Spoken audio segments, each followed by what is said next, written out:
Is college football Saturday in Lincoln, Nebraska, as the Nebraska Cornhuskers prepare to take on the Houston Christian Huskies today at 11 o'clock Central. Hello, welcome to the studio. My name is WilsonDittman. Excited to bring you, for the first time ever, a live watch party of the game. We'll be watching it with you guys. My instant reaction will be calling the game. It will be a lot of fun. So, hope everybody's having a good Saturday. I know why. It's a college football Saturday. It's hard not to have a good Saturday right now. So, Nebraska, big game today for multiple reasons. Obviously, this is the first game and the last game before we play Michigan next week. There's only so many things that we can fix ahead of that ball game. We're going to see a lot of these depth pieces maybe for the first time in their career, like a TJ Lateef once again. We'll see Davila. We could see Jalyn Gramstad play today. We're hoping that we can pitch a shutout. We're hoping that we can put up 40, 50, 60 points. So, man, I mean, it's going to be a fun live today. It's going to be fun.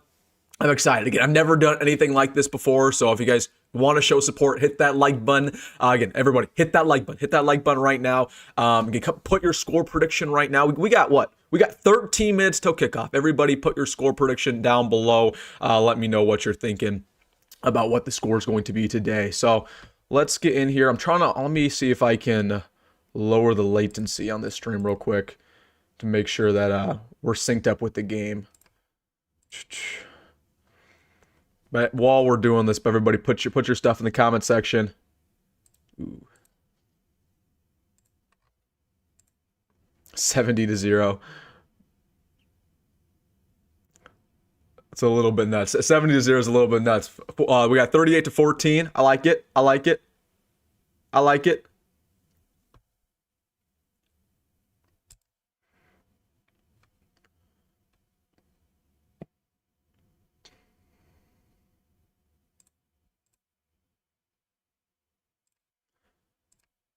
All right. Sorry, just figuring this out behind the scenes here. Everybody put your score prediction in here. 70-0, 38-14. We got 70-0 once again. 33-24. Are you kidding me? Are you kidding me, sir? Are you kidding me? 58-6, 40, okay, 58-6, 56-3. I'm thinking 49-10. That's what I'm going to stick with today. Thinking 49-10. Just simply because, again, there's a lot of variables not going in our favor the way they were last week. Obviously, not going to be a night game once again. I don't know. It's going to be a little bit closer. It'll be a little bit closer. We got to pop a cold one today, boys. Not anything suspicious. We stay sober on this channel all the time, every day. But we're cracking open a Diet Coke. Let me know what your beverage of choice is for this game today. No shame. It is 11 o'clock in the morning, so maybe there is a little bit of shame. I'm not going to judge you. Maybe some other people will. But what is your beverage of choice? Maybe some coffee for the morning. Hey, maybe some coffee. I respect it. I respect it. I respect it.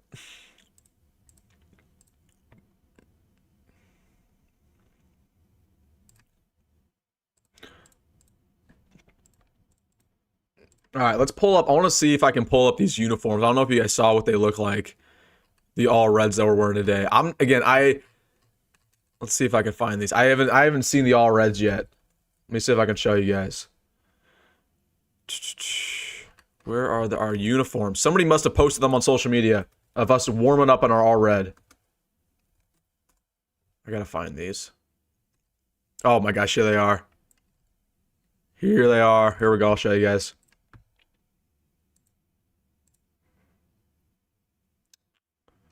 Okay, this is the wrong screen. There we go. Look at this. Oh my gosh. It's a little bit surreal wearing the all reds. I don't know how I feel about them. I don't know how I feel about them. I'm not gonna lie to you guys. I don't know how I feel about these. Like, not to act like they're ugly, because I don't think they are, but it just doesn't seem like Nebraska. I don't know. Again, that's just my hot take. Like, I want to make it very clear that I'm cool with them wearing all reds, but at the same time, it's like, I don't know. Let me know what you're thinking down below. It's gonna be unique. It's gonna be new. It's gonna be different. It's gonna be different. That's for sure. Team walking out.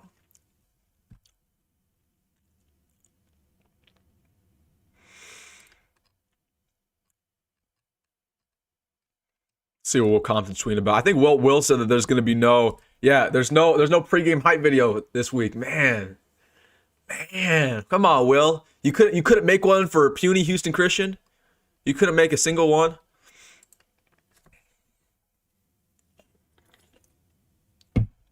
That hype video's kind of fire though. See what the media team's talking about. We got 9 minutes. There we go. Man of the hour, TJ Lateef. Oh, that's kind of sick. All those guys are wearing Bud Crawford stuff. I like that. I like that a lot. That's kind of fire. It's kind of fire. It's a lot better than when I think that we did this under Scott when everybody would wear suits before the games. Like, I don't know. This is college football. They don't need to wear suits. They don't need to wear suits. You don't need to tell them what to wear. But I mean, in this case, it's kind of cool.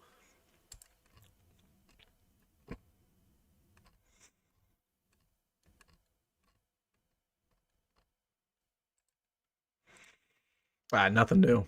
Nothing new. Let's get back in this comment section here. People are saying it's going to be a blowout. Yeah, I mean, sure, it should be a blowout. Should be. It should be a blowout. We'll see. You never know. You never know. All right, let's roll through these other games real quick. Let's see what we're working with. Okay, we got Oregon Northwestern. That's on Fox. That's going to be a blowout from the very first quarter. Do not watch that game. We got Clemson, Georgia Tech. That's going to be a close one. Give me Clemson, though. They got to get over the hump. Oklahoma, Temple. Give me Oklahoma. Wisconsin, Alabama. Give me Alabama. Michigan's going to run through. I hate that. Gosh, I'm burping because of this stupid Diet Coke. I hate that Michigan always plays at the same time as us. I think they've played the same time as us every single week so far. Like they played 6:30 last week. They didn't play the same time as us when we play on Thursday night, but still, like I've been trying to watch Michigan play, and they play the same time, so I can't even sit there and dive into the film. I gotta wait until Sunday to do so. But they play Central Michigan today. We'll see how Bryce Underwood looks. But I'm telling you, like the thing about that Michigan game, Bryce Underwood's fine, but it's this guy. It's this guy we gotta watch out for. It's that guy right there. Towson and Maryland. Yeah, Maryland will run through them. Let's see. Yeah, these 11 o'clockers aren't awesome, though. Georgia, Tennessee, that'll be fun. Yeah, I'm excited for this one at 3:30. South Florida versus Miami. That'll be a really fun one. That'll be a really fun one on the CW. On the C-Dub. On the C-Dub. On the C-Dub. All right, we got what? 5 minutes? 4 minutes?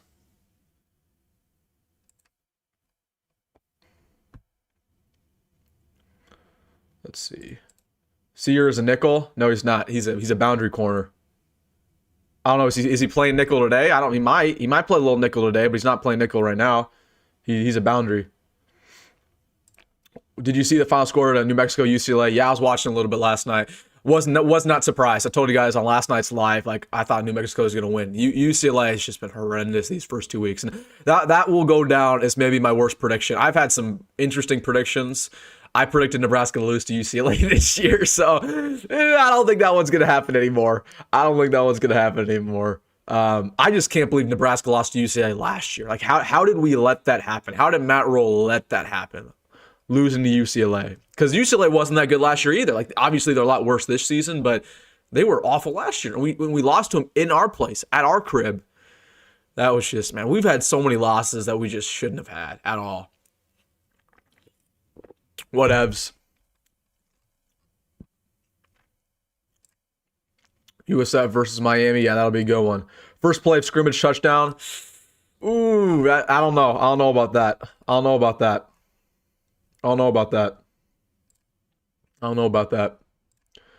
UCLA will change quarterbacks right before the game play lights out. No, on the fire of the coach. That's what's going to happen. They're going to fire their coach, and their interim's just going to be magic, right? Like, that's exactly what's going to happen. It's exactly what's going to happen.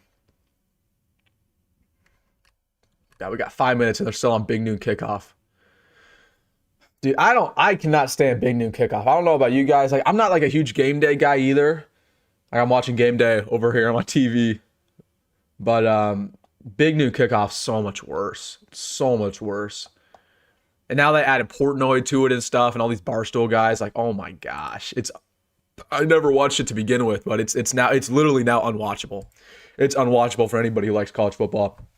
Let's see, who are they picking? They got Clemson, Georgia Tech on game day. Everybody's picking Clemson so far. Pat McAfee, you know he's gonna say something stupid. You know he's gonna rile up the crowd. What's he gonna say? Dude, what is he doing? Who's the celebrity picker? Is that Candace Parker? I don't even know.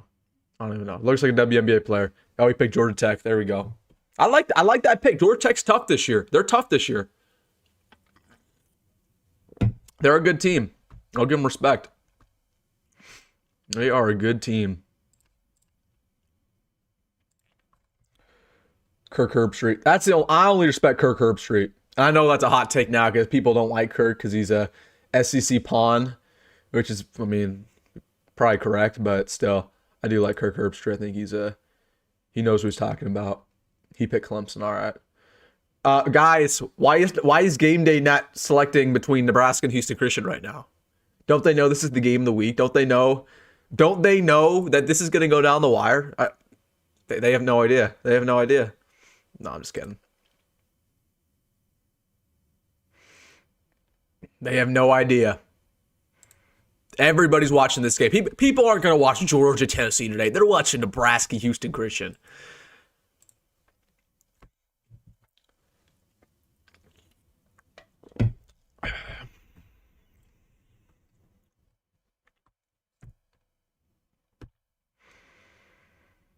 They're watching Nebraska, Houston Christian. Let's see. Get back in the comment section here. Husker broadcast said he was a nickel. Who said that? Kyle Kirk said that? Yeah, that's bad. I don't know who. I know Damon Benning would not say that. Damon knows what he's talking about. But Sear Wright is not a nickel at all. He's not even close.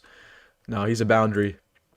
What's up, Wilson? Excited for the game day. Who's your stand-up player on offense and defense? I mean, I'm going for Isaiah Mozee on offense. I wanted to break out in a big way. I wanted to be running back 2 after today. And then defense, I want to take the ball away a couple of times. We've took the ball away only 3 times this season. That's cool. But in order to be that upper echelon squad, you got to take the ball away at an elite level, right? So I'm hoping Andrew Marsh can pick it off a couple of times. Okay. Houston Christian, they're wearing all white. So we got the all white versus all red matchup. Okay. Who's calling our game? We got, I don't even recognize this guy. Spencer Tillman and Eric Collins. They really got the B team. They got the B team. No, this isn't even the B team. This is like the F team right here. Calling our game. Wilson, do you like cars? I'm not like a big car guy. I mean, I see a lot of Corvettes around. I do see a lot of Corvettes around where I live. I'm not rich, but like I see Corvettes just around, right? Like in Papillion, Gretna area, stuff like that. So I'm not like a crazy big car guy though, just because honestly, I think cars are at times a waste of money. At times.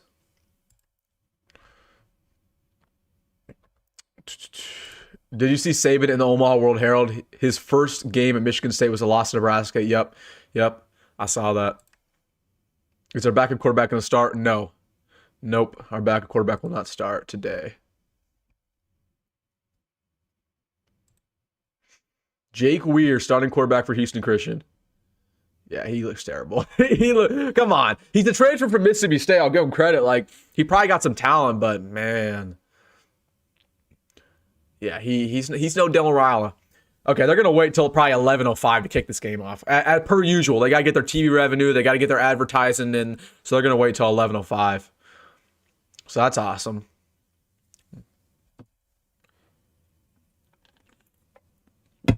That's awesome.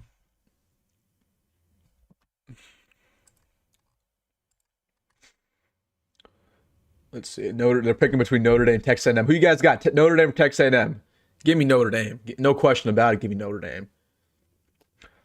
I'm not gonna lie. I think Marcus Freeman is a top 3 coach in the country right now. Even despite them losing to Miami to begin the year, I love Marcus Freeman. I think he's a great coach, great guy.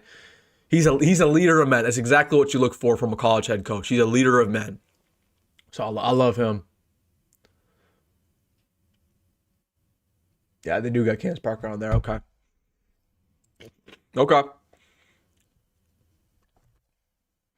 Yeah, so again, they're gonna run these ads. The game's supposed to start at 11, but we know how it is in college football. You got to get that advertising in, so they're gonna start the game probably at 11:10 or they're gonna 11:05 because they're gonna play all these ads and then get their pregame show in, and we got to hear what the analysts are gonna say. Like, bro, let's get it over. We know what's gonna happen today. We know what's gonna happen today. Let's start this game out. They're playing advertisements by Collars and Co. What are we doing here? What are we doing?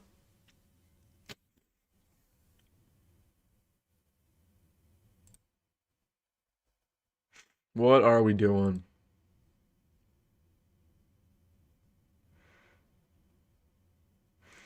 You know it's bad when we play on like these garbage networks. Like we play on the FS1s of the world and they play all these like weird ads. Like we got a Dave ad right now. Like what in the world is Dave? What is Dave? Never heard of it. Like this is not national TV, so you can afford to get your garbage ads in here. Unbelievable. Like come on, let's get the game on, guys. Come on. Let's get the game going.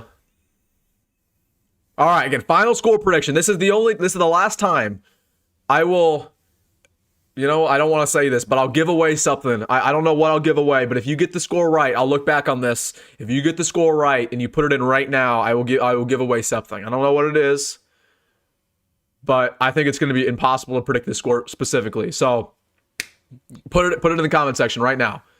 This is your last opportunity. You got to put it in now. All right, here we go. They're gearing up. Man, it looks hot out there. It looks hot out there, man.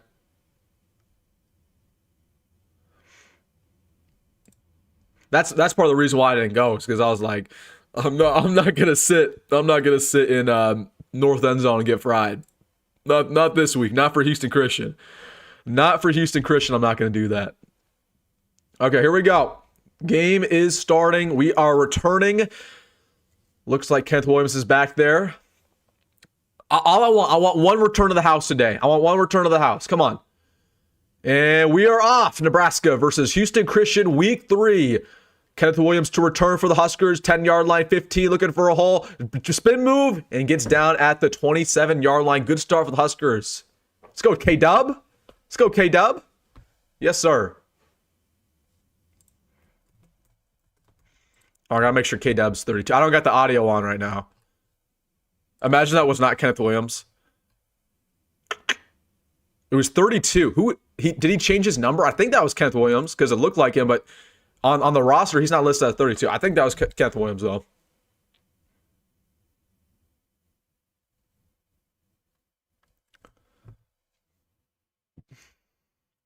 Dylan Raiola. Shotgun snap, gets it over the middle. About a gain of 7 or 8. Dane Key. Okay.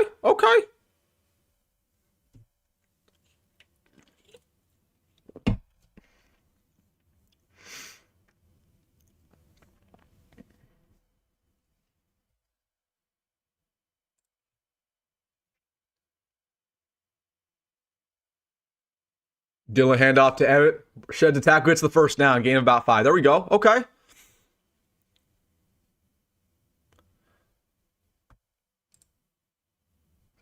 The ESPN thing is glitching. It says end of the first quarter. It's definitely not the end of the first quarter. It's definitely not the end of the first quarter. There we go. Okay. No, it's still. Okay. That is weird.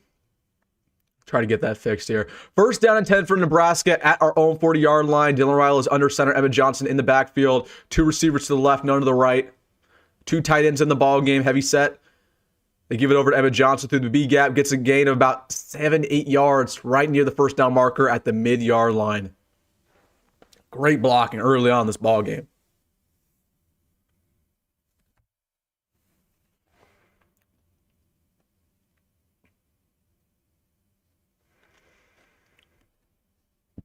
Second down and 1 for Nebraska at our own 49. Dylan Raiola in the shotgun.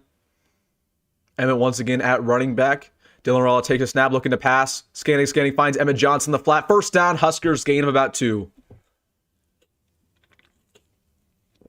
Gain of about 2.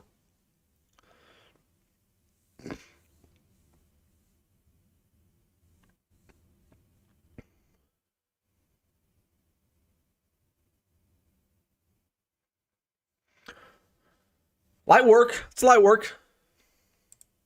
Easy start.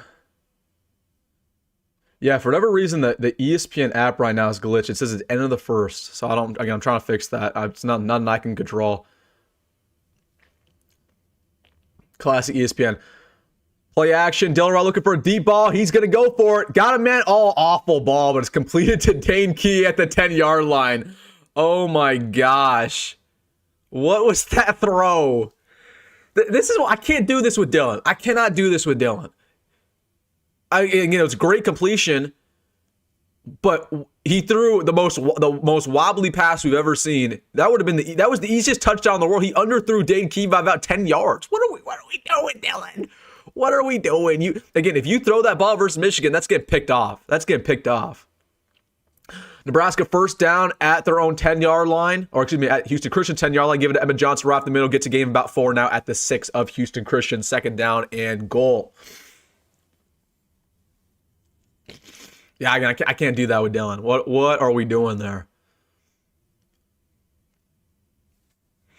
What are we doing?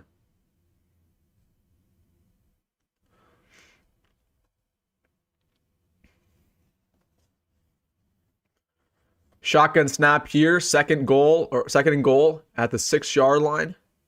Haarberg now in the ball game. He rotates right. They give it over. Oh, play action. Jalyn Raiola fade ball to the end zone looking for Dane Key. Oh gosh.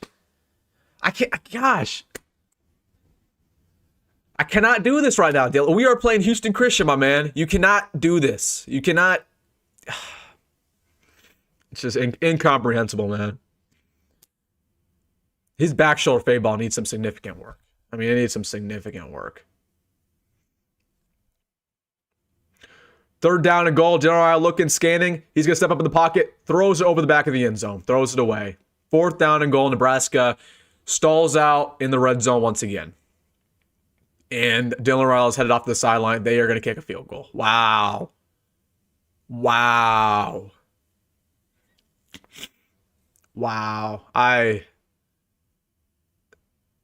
Again, this is against Houston Christian, guys. We can't score in the red zone. All right.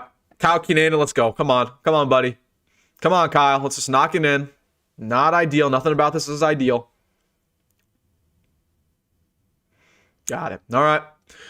We're up 3-0, but gosh, I mean, what is it with these little stupid issues that we consistently have? It's the red zone play calling. We stalled out once again, and it's not even the play calling; it's the execution. It's the execution, man. The fact that Jalyn threw that back shoulder fade ball, Dane Key threw it out of bounds, and threw it out of bounds on third down. What are we doing?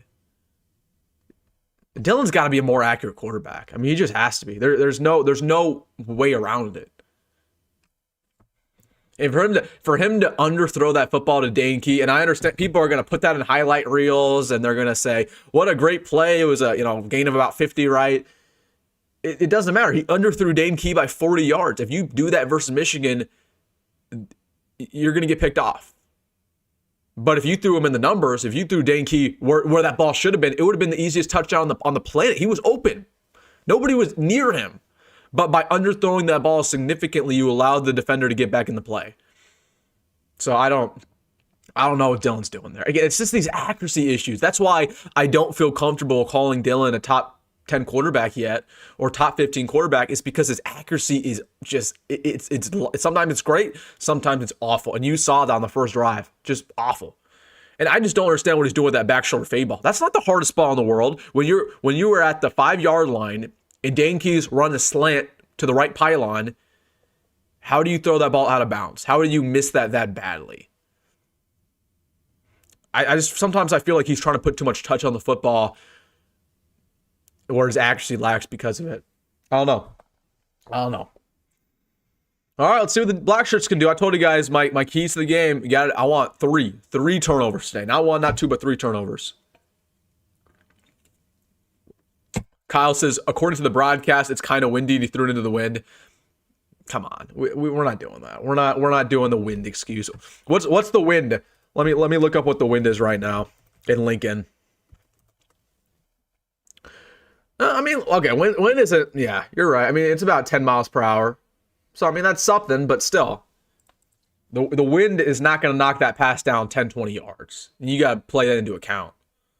So, yep.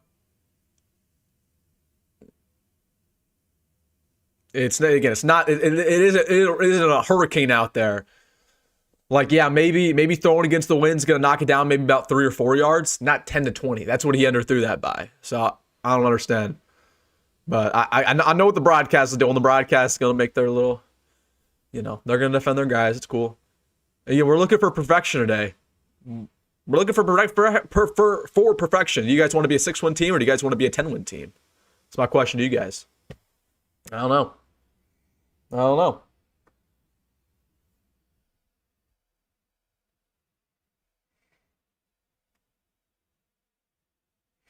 All right, Nebraska kicks off to the 9-yard line, and we get them down right there at the 19. Nice job by the kickoff crew.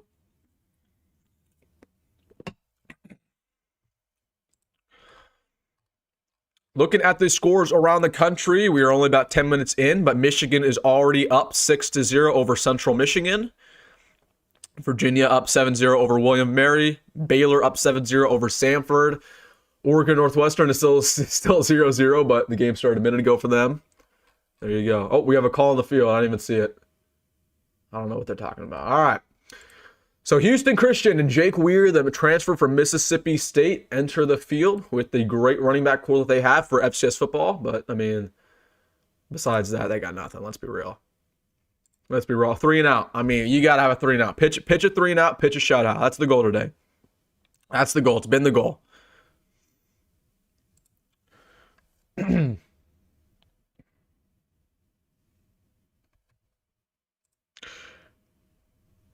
Jake Weir at quarterback, Darrell Evans in the backfield, shotgun snap. They give it over to Evans down the middle, and he gets a gain of about 1 before he's instantly met by Elijah Judy. There we go, Judy. I see you. Nice play, Elijah. I see you, man.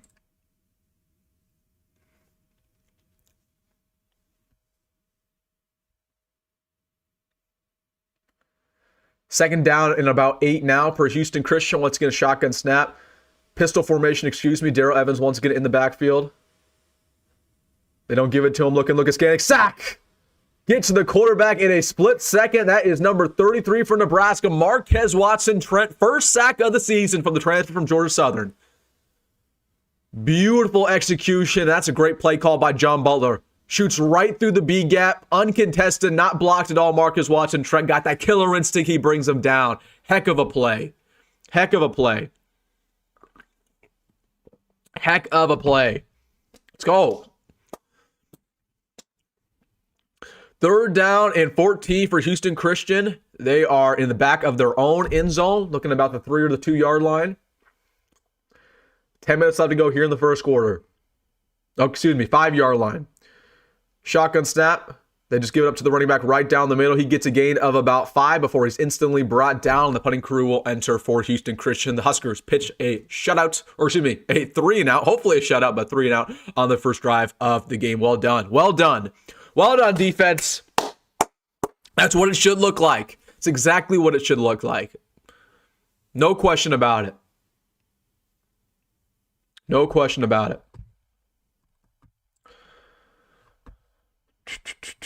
see what the comment section saying here. People are saying Sears playing nickel. I haven't noticed. I'll try to notice that next time. Maybe he is playing nickel. I don't know why they would do that. Oh, they're coming after the punt. Oh, they just get it off. Oh, maybe they got it. They might have tipped it. They might have tipped that punt. Gets down at about the 45 yard line. Nebraska will have it on Houston Christian side of the field at the 45 when we come back. They might have got a handle. That was either a really, really bad punt or we just barely tipped it. I don't know, but they were coming after that one. That running back is tiny. Yeah, no, they got some small running backs. They got, I think 175, 180 are their weights, but they're shifty. But their offensive line's not very good, so take that for account.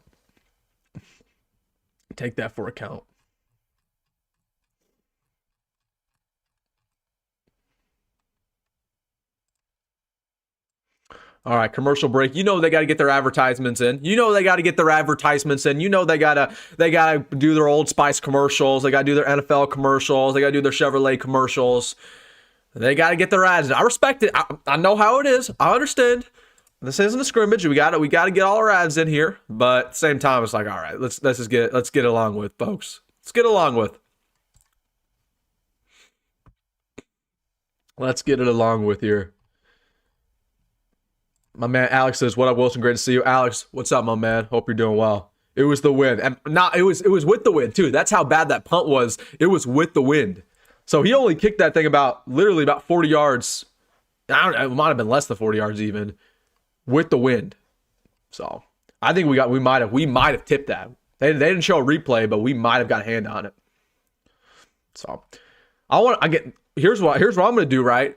First down and 10. We're at Houston Christian's 45. Deep shot. First play. Dylan obviously has some accuracy issues. Let's get it out. Let's fix it. Okay. Deep shot. Let's go over to Jacory, Dane, Key, Nyziah. I don't care who it is. Deep shot. Dial it up. That was one of the keys in practice this week. They were trying to dial up these longer plays, these chunk plays. We haven't had enough of them in 2 weeks. Do it. Let's see it. This is Houston Christian. This is Houston Christian here, guys. Come on. Come on. Let's dial up. Hand it to EJ. He about to take it to the house. Yeah, I want him to see one touchdown. We can get him off the field. Get Emmett one touchdown. He can get one. He can get one touchdown and then get him out of there. I mean, I want to see Mekhi else. I want to see anybody but him because I know what EJ is. He's a great running back, but he can lick his wounds and get ready for Michigan. We got to figure out this running back depth. All right, scores around the country. Oklahoma already up 8-0 over Temple. Michigan up 7-0. They just got the ball back off a punt. Any surprising scores? Not really. Not really. Wisconsin's driving a little bit on Bama. 0-0. Okay. Okay, Wisconsin. I see you. That's the battle of trash right there. Alabama, Wisconsin. A couple years ago, that would have been a great matchup. That would have been a ranked-on-ranked battle. Yeah, not anymore, guys. Not anymore. Got my luck. Beat Rutgers game day shirt on. That's a crazy poll. Beat Rutgers. We're not playing Rutgers this year. But that's I love that. I love that. First time checking the stream on a Saturday. Love the daily updates. Yeah, America. We don't do this normally. This is a first time gig. We don't usually do lives during the game. But figured, you know what? Why not? Why not today? We'll try it out. Why not today? All right. First down and 10 for Nebraska at the 45 of Houston Christian. Dylan Raiola in the shotgun. Looks like Emmett Johnson once again in the backfield. Motion by Jacory, Barney. They pitch it over to Jacory, Barney on the left-hand side. Little jet sweep looking for a block. Gets a gain about 5 yards. I mean, I like the concept. I like the concept. I like it. Needs better execution, though. Yeah, Lindy missed a block there, which is rare for Lindy. All right, 5 wide now for Nebraska. Now Emmett Johnson gets back in the backfield. 2 receivers to the left, to the right. 2nd and 6 for Nebraska. 8 minutes remaining in the first quarter. They give it over to Dylan Raiola. Looking. Oh, drop by Luke Lindenmeyer. He was on a curl right at the first down marker and dropped it. I mean, he was wide open. Wow. That can't happen. That cannot happen. Yep, that can't happen. No way around it. 3rd down and 6 for Nebraska. 8 minutes remaining once again in the first quarter. Dylan Raiola in the shotgun. Audibling.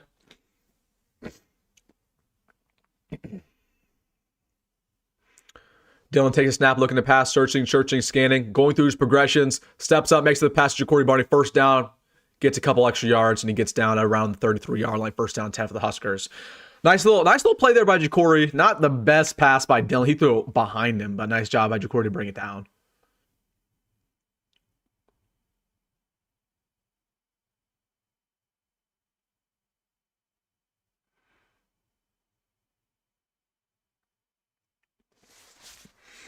All right, let's see the chunk play. Let's do it. Come on. Two running backs now in the backfield for the Huskers. Let's see who they give it off to. I can't tell. That's not Emmett. That's Quinn Ives. I give it over to Quinn Ives for about a game, about 2 or 3. Everybody hit that like button on the stream, by the way. Hit the like button on the stream. Helps more people see it. Helps it get to everybody.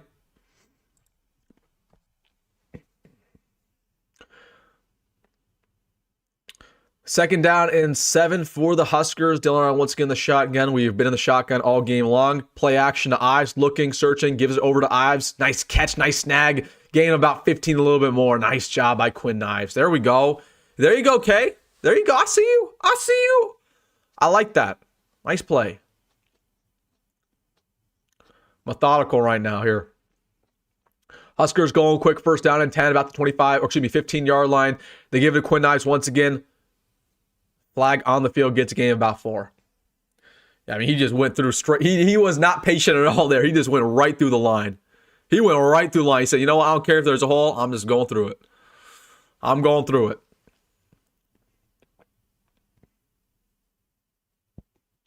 Flag is on Houston Christian. Not sure what this is. Again, I don't got the audio on.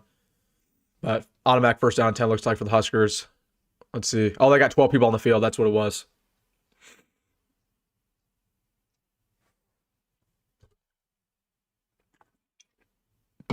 That's what it was. All right. Okay, now first down and 5. That play's wiped clean from the board.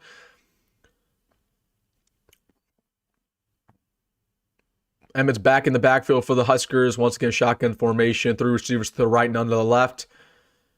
Dylan takes a snap. Play action to Emmett. Over to Jacory in the flat. He has room to run. First down, right to the end zone. Touchdown, Jacory Barney. Love that. Love that play call. It's like an RPO, basically, is what that is. A little play action, then you get over to Jacory in the flat. They did that against Cincinnati, where it was actually Luke Lindenmeyer. It's a great play call, though. Basically, it's kind of like a triple option in ways, where, dude, Dana was, what was Dana doing? Dana was like hugging Jacory Barney on the, oh my gosh, Dana cracks me up sometimes, man. He cracks me up sometimes. He cracks me up sometimes. That is hilarious.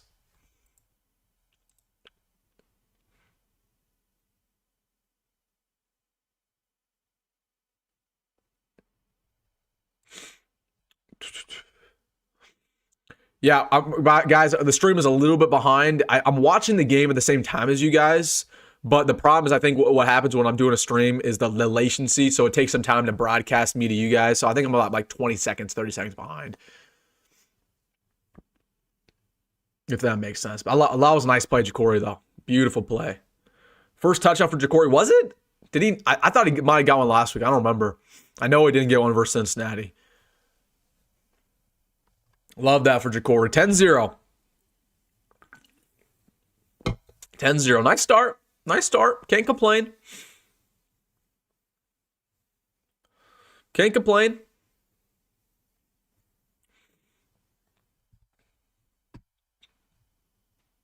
Can't complain at all.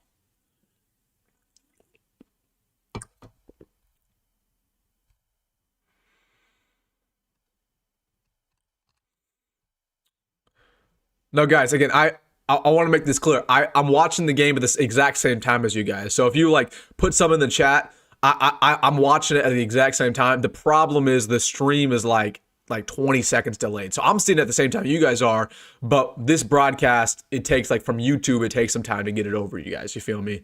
That's what's happening. That's on me though. I forgot to change the latency settings. I could have got rid of that a little bit. So next time I'll know.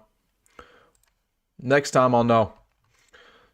Yeah, you're right. Again, Sear is playing nickel. I was not familiar with that. I don't know why they're doing that at all. I don't know if that's a good move or not. I wouldn't do that if I were them, to be honest with you. There's no reason for Sear to be playing nickel. That's not his spot. He's not going to play that in the NFL. He's not going to play that the rest of the season. I understand Malcolm Hartsock's a little bit banged up, but yeah, I don't know. I have it perfectly timed. I mean, yeah, you guys can stop the broadcast and pause it for about 20 seconds and sync it up. Yep. That's what I recommend. That's what I do too. That's what I do. Like when I'm watching the games and I'm like listening to the radio feed, because you guys, I cannot stand some of these color commentators sometimes. So I'll like pause my game on TV to sync it up with the radio, because the radio is usually like 10 or 20 seconds behind as well. So I think they want Donovan Jones to get more playing time. Yeah, but Donovan's more of a nickel, so that's why I'm confused why they're putting Sierra at nickel, because that's Donovan's spot. Donovan's a better nickel than Sierra is. Again, they're just trying something new. It's an experimental game, so I'm not. I mean, they're just trying to see what works, what doesn't. I'm very surprised by that though, because Sear is not a nickel in any. I mean, he's not a very physical player. He's not gonna play nickel in the league.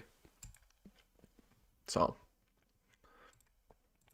was that really Barney's first touchdown? I think it might have been. I guess I thought he had one versus Akron. We had so many touchdowns versus Akron, it's hard to tell. But I guess he didn't. I know Dane had one. It's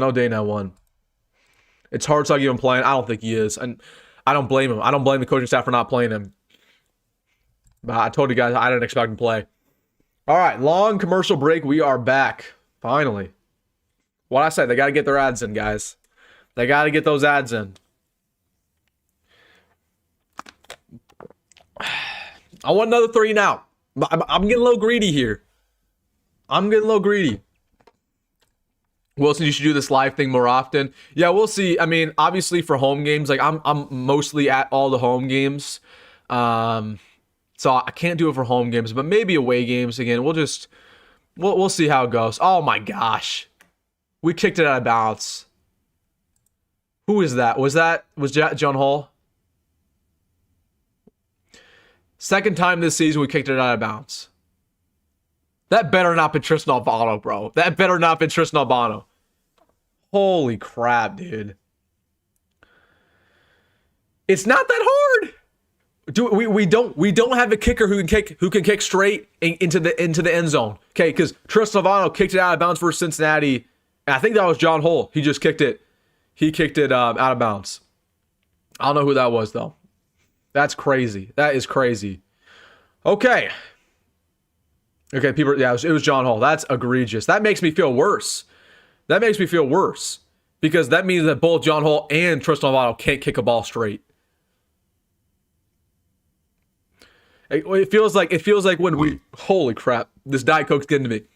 It feels like when we fix one issue on special teams, another one comes out up out of nowhere. Like you're telling me you can't kick the ball straight.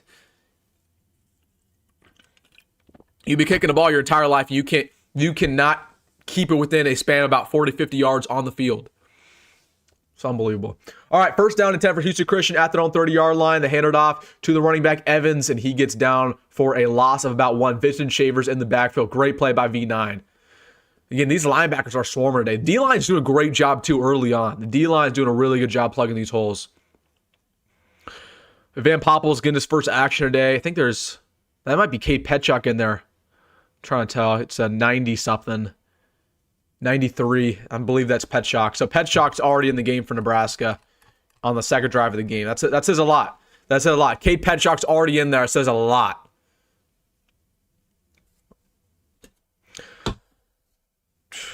Second down and 16 for Houston Christian. Hand it off once again to Evans down the middle. He gets a gain of about 2 or 3. I wonder if Zayshawn Alexander's injured for them. I wonder if he's injured, because I have not seen him out there. It's been Evans the entire day, and I thought Edwards. I thought Edwards was the better player, so I'm a little bit confused. I mean, it doesn't matter, right? I mean, we're gonna beat him no matter what, but it's interesting. All right, third down and 14 now. Come on, 3 and out. Let's get another 3 and out here. Pistol. They've been in the pistol all day. I don't know why. 2 receivers to the right, 1 to the left. Looking. Weir scanning, has nobody. Nice little comeback route. Gets a gain about 5 or 6, but it's going to be a 4th down in about 8. Who's in coverage there? That looked like it was Donnie. Are they going for this? Are they going for this right now? Okay, never mind. they were huddling up like they were going to go for it. Oh my gosh. That's bold. 4th down and 8.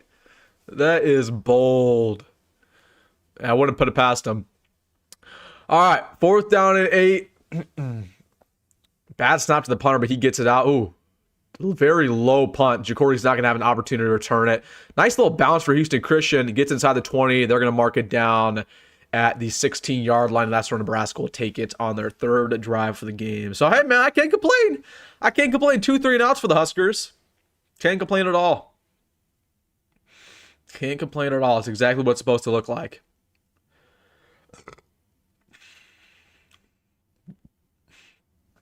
Can't complain at all. Yeah, their punter's terrible. He had a line drive punt, and then he had that little shank that was about 35, 40 yards with the win nonetheless. Are refs going to call a single holding call on our opponents all year? Betting not. Probably not. Let's be real. But again, I'm not in the business of blaming the refs. Not this week, nonetheless. Again, we're playing Houston Christian. It is what it is. It is what it is. It is what it is. There better be a defensive tutty today. I would hope so. Again, 3 turnovers. I want 3 turnovers. We better get at least one. We better get at least 1 turnover today. My brother said we're trying to pad our return yards, allowed stats. Maybe. Deshaun might be our best player we have on defense. He's a dog. I mean, he's up there, but I think Singleton, Sierra. I even think Winery's played a little bit better than him so far this season. Deshaun has 0 sacks on the year, so that's kind of disappointing. Hopefully he can change that today. All refs should be capitally punished. Okay. What are we doing here, Kyle? What are we doing? What's Twitter saying? Let's see what Husker social media is saying about this. They're mad about the kick out of bounds, as are we. People like the All Reds.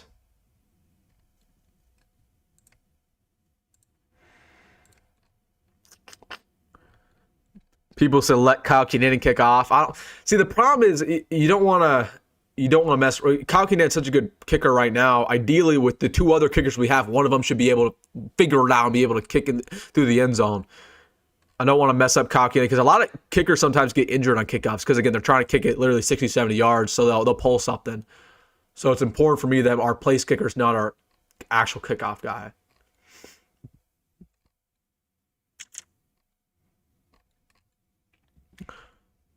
Somebody said Dylan Raiola is human. Well, yeah, of course he's human.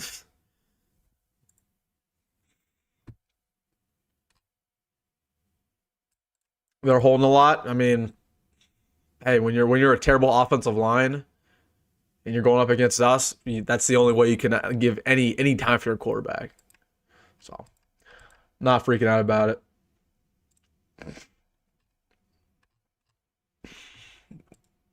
Not freaking out about it. Let's see these scores. Anything crazy?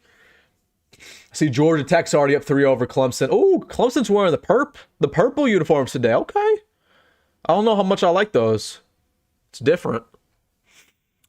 Oregon's up only 7-0 over Northwestern. I'm actually keeping it kind of close for whatever reason for now. All right, 1st and 10 for Nebraska. 4 minutes, 4 seconds left to go here in the first quarter. Dylan takes a snap looking to pass. Gives it over to Haarberg. His first completion of the year. First down for HH. And there's a flag on the field. All right. Classic Nebraska. Oh, it's on Houston Christian. Face mask.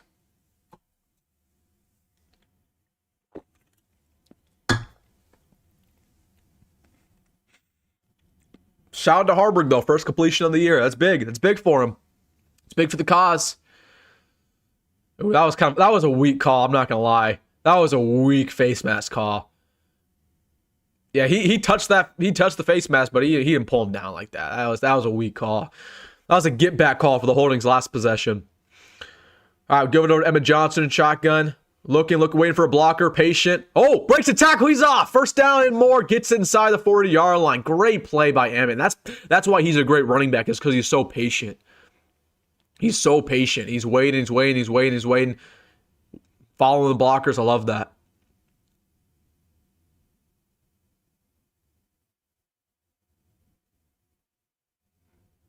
Beautiful play by Emmett.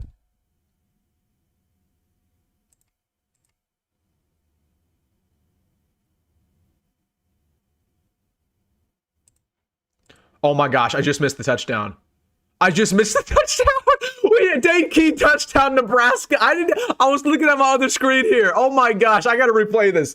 What am I doing, dude? Dude, this is a rookie moment. Okay.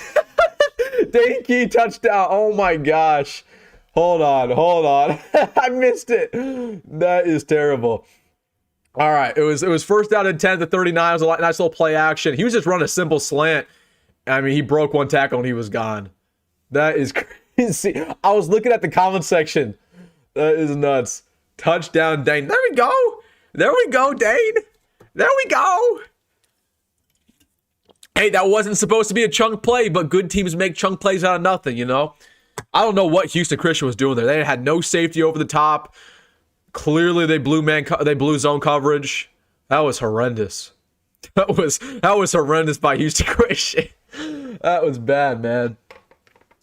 Hey, whoever bet the over on this game and whoever bet that Nebraska's going to cover, looking good so far. 17-0. 17 nada. Love that. Hey, which one of you guys said that Dane Key isn't fast? Which one of you guys said that? I'm just kidding. Look at Luke Lindenmeyer. Look at Luke Lindenmeyer. He was going like this. Man, Luke Lindmeier's a troll, bro. He's a troll. That is funny. All right. He's a troll. I'm not gonna lie, the All Reds are kind of growing on me. They need to show the whole stadium. What's the stadium looking like right now? I wonder how many people are there. It doesn't feel like there's a lot there. It does not feel like it's full capacity. So I don't know if that's the case or not. I'm not gonna lie to you, it kind of feels like a spring game right now. It doesn't feel like a real game. For whatever reason, I can't explain it. Ooh. There's one dude in the student section who has one of those tattoos where it goes around his arm. Oh, that's terrible. That's terrible. Terrible tattoo. What are we doing, mate?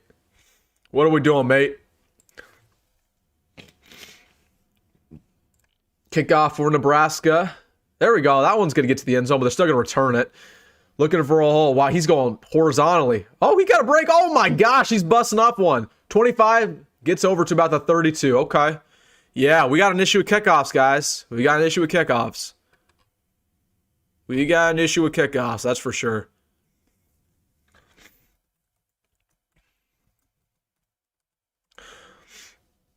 I'm going to trying to find a picture of this crowd.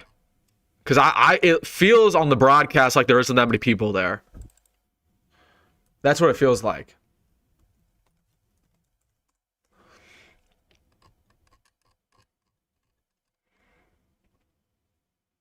Yeah, it's definitely not capacity. I'll show you guys this real quick. This looks about like 10 minutes before kickoff. Definitely not capacity. All right, first down 10, Houston Christian. Oh my gosh, they give it right up the middle. The black shirts are swarming. Black shirts are look at Deshaun Singleton, man. He gets me fired up. Man, that is hilarious. These guys are having fun today. These guys are having fun. That's what it's all about. Who's Raiola pointing at after every touchdown? I think it is Dana. I bet it is Dana. Would not be surprised. X stinks. No, he does not. Eckler's great. It's just, yeah, we got a little bit of issue with kickoffs. That's cool. Got a little bit of an issue. He'll figure it out. We'll figure it out. It's an experimental game. Second down and 10 now for Houston Christian. Once again in the pistol. Two receivers to the right, none to the left. 2 tight ends of the game, 1 running back, and it's going to be a false start. Bro, you can tell they're down up the blitz every play. Like, you can tell. Every single time they snap, we got Deshaun, we got Marquez Watson, Trent busting up the middle. They have no respect for Houston Christian. They are blitzing every play. Absolutely no respect. I love it. I love it, though. I love it. So after that false start, it's going to be about 2nd down and 15.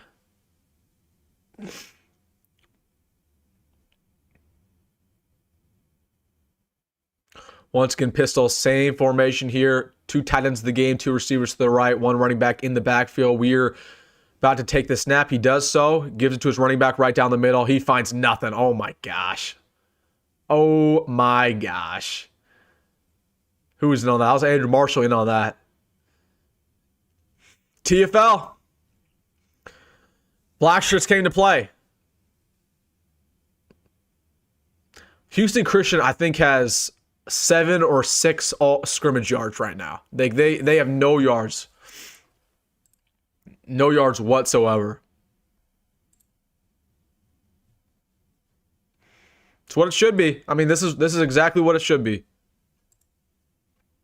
Got no sympathy for Houston Christian. I'll put it at that. I got no sympathy for him.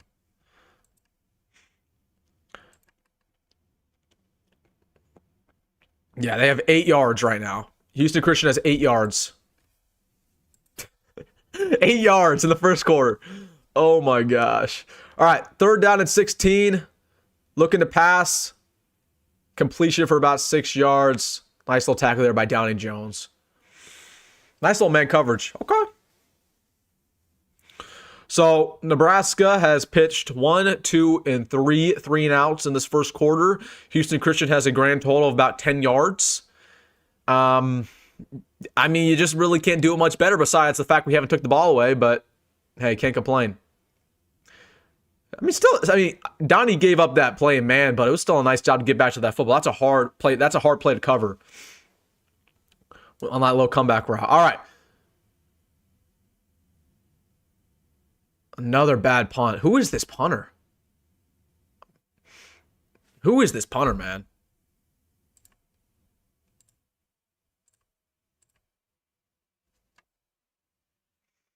So Nebraska will get the ball back at the 25-yard line. Ish. We'll see. Tribal Chief says he's here at the game. Tribal, how many people are there? Can you be our eyes on the ground? How many people are at the game, my man? Let me know. Let me know. It does not look like a bunch. I mean, it looks, I'd say, about 70 or 80.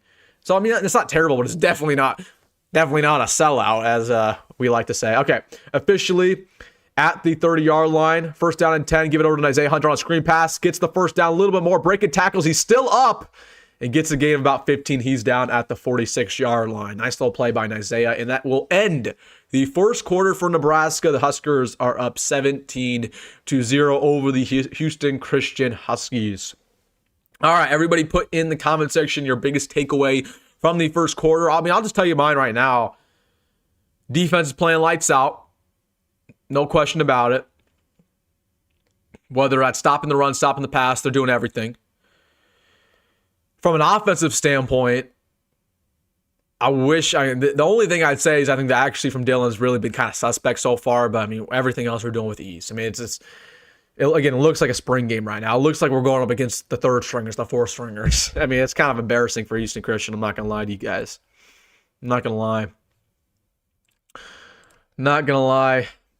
Let's look at let's look at the scores around the country. Oregon is still only up 7-0 over Northwestern. I don't know how that's happening. You should fast forward your stream. Oh, you're right. Good call. Good call. Hold on. Yep, I was behind. I think I was behind when I went back to Dane Key's play. Good call.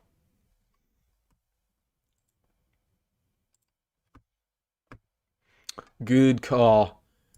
Going all out for a pump block every time, no chance of return. Yeah, I don't think so. You're right. Moore looks real good. Yep.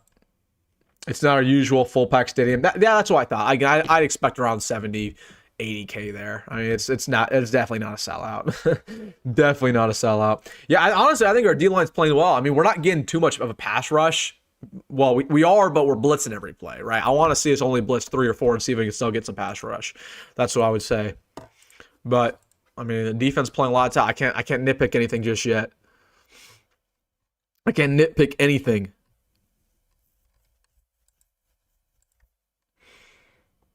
Now Georgia Tech's driving on Clemson. They're already 3-0. Clemson might be frauds. They might be frauds. Michigan's taking it to Central Michigan as you'd expect.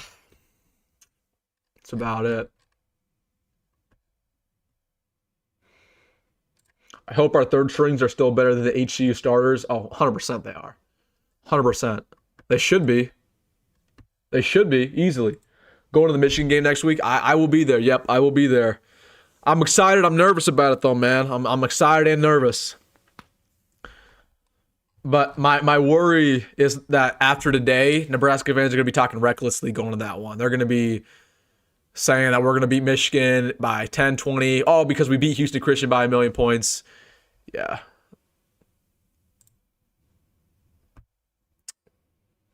Yep, sorry. You're right. I just changed the scoreboard. My bad. The ESPN app didn't update. Didn't refresh.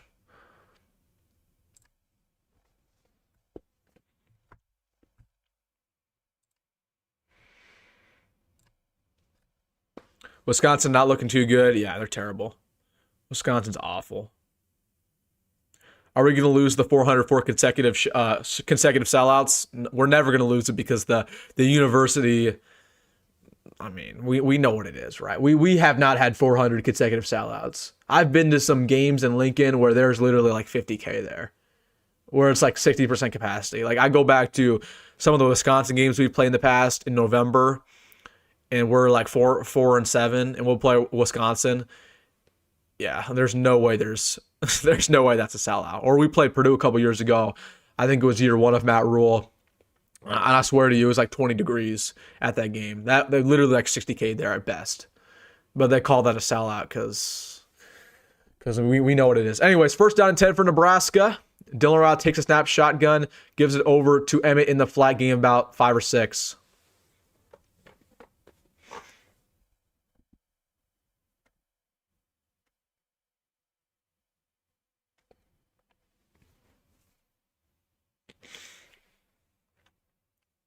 I'm honestly wondering how big the leash is for some of these starters at this point. Like, I mean, I'm starting to feel real bad for Houston Christian.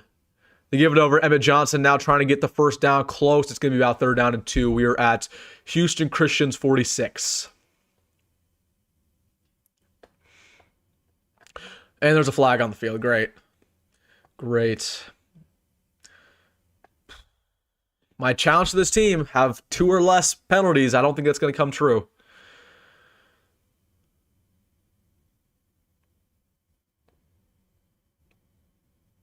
Never mind. They picked up the flag.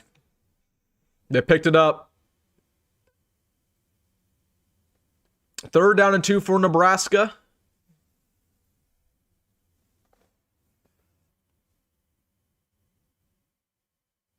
They give it over once again to Emmett. Oh no, Dylan keeps himself on the zone read. Gets the first down. Oh my gosh, that is hilarious. I love that. I love that. they faked out the cameraman. They faked out me. That little zone read to Dylan. Hey, I like it. I like it. I like that that's in our bag though. Like we need to pull that out every now and then. Dylan's not a runner, and he's never gonna be a runner, no matter how much weight he loses. But I like that. All right, we are under center for what feels like the 2nd or 3rd time today. Emmett once again in the backfield, 2 tight ends in. Play action to Emmett. Raiola looking deep. Throws it over to Dane Key. Gets it for the first down and more at about the 23-yard line. Nice little play by Dane Key there by the left-hand sideline.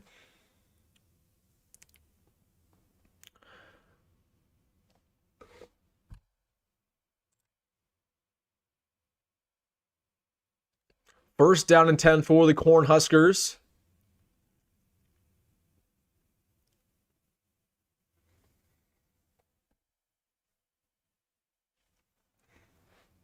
We have had 12 first downs today. Houston Christian, 0. First and 10 once again. They give it up the middle to what looks like Emmett Johnson. Gets a game about 5 before he gets stuffed.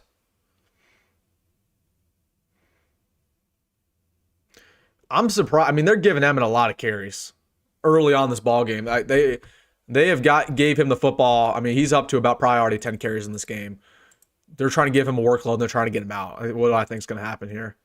They give it right back to him up the middle. He gets a first down and 10. Yeah, they're giving him a lot of carries. For better or worse. I'm not, like, I don't know why. I don't know why. I mean, he's averaging about 7 yards a carry already, but okay, they're taking him out. Okay, first down and 10 for Nebraska inside the red zone of Houston Christian. Trying to put in yet another touchdown to get this game out of control.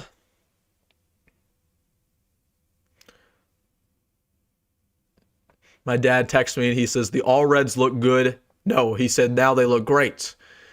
I don't know. I mean, the All Reds look all right. They look all right. I'm not mad about them. They give it what looks like to Ives right up the middle. Oh, there you go. There you go. Ives gave about 9, the 4-yard line.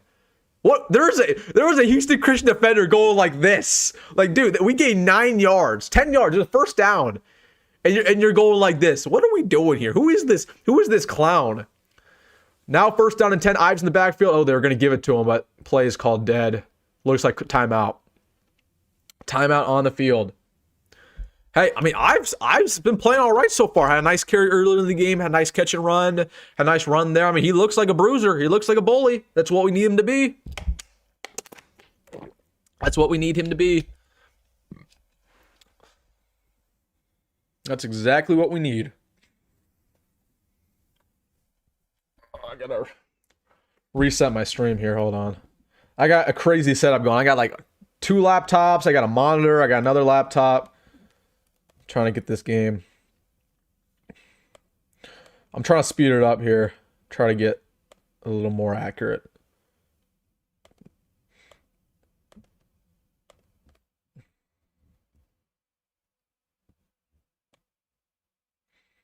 Okay, here we go. It should be a lot closer to real time now.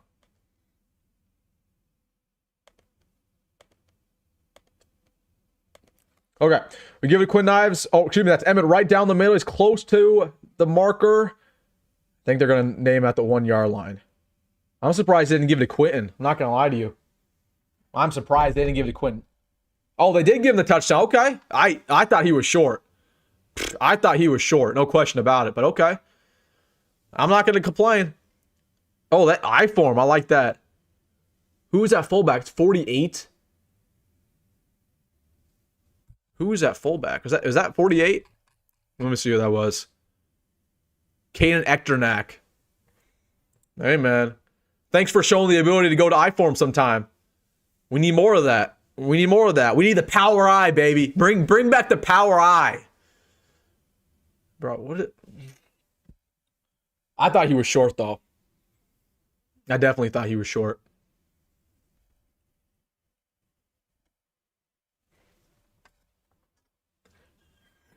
Okay, they're reviewing it now. Yeah, he was short.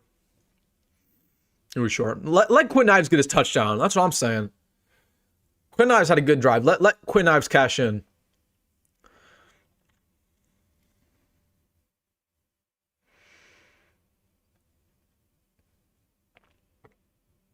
Somebody said he fumbled. No way he fumbled. Yeah, he was short. I don't know why they called that a touchdown on the field. That wasn't even close. That wasn't even close. That wasn't even close.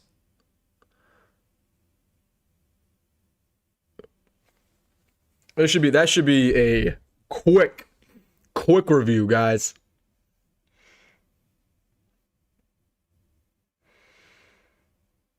And you know what we're gonna do when it's 2nd down and 1? We're going to do the exact same thing. We're going to do I-form, power I, say, hey, we're bigger than you, we're stronger than you. You can't stop it. We know you can't. So we're just going to go right through your mouth. Right through your teeth. We got Mike Pereira. Thank you, Mike, for your insight. Call stands? Dude. These refs are waving the white flag. These refs are waving the white flag. They know it's going to be a blowout. They're just trying to go home. They're trying to go home. There is no way in any world that was a touchdown. There is no way. Whatever, man. That is hilarious. That is hilarious. And oh my gosh, we barely snuck through the extra point. There was no way that was a touchdown. I'm mad at it, though. I am mad at it. But please have that same mindset next week versus Michigan.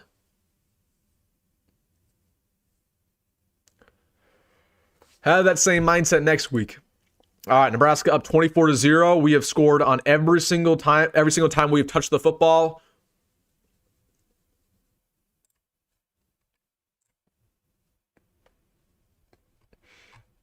Dude, this ESPN graphics is glitching. It does not have live stats, and now it says the game hasn't even started. Dude, ESPN might be the worst website in the history of sports. There we go. There we go. So, just to recap what's happened so far, we knew it was going to be a blowout, but we have touched the football 4 times. We have scored every time. We have been in the red zone every time. We should have had 3 touchdowns, or we should have had 4 touchdowns, but we stalled out in the red zone the first drive. But we've scored every time. So it's 24-0. Houston Christian, on the other hand, has touched the ball 3 separate times, and they have a combined 10 yards on the day in 0 first downs. Yeah. See, this is why sometimes I'm in favor that we shouldn't even schedule FCS teams, because it's not even competitive. Like, it doesn't even improve the team that much. Like, it probably is going to improve some of our young guys when they play in the second half. But, like, what is this going to do for Dylan Raiola? This is the expectation that he goes out there and dominates. So, like, why are we even scheduling these guys? It's clear their talent cannot match up against us in any facet. So, Oregon, for whatever reason, this Oregon-Northwestern game is not a blowout. It's still 10-0, like Oregon's up, don't get me wrong, but I expect Oregon to be winning by 21 at this point. Yeah, everything else is pretty status quo, though. No upsets are happening right now. I mean, Baylor and Stanford's kind of close. That's really about it.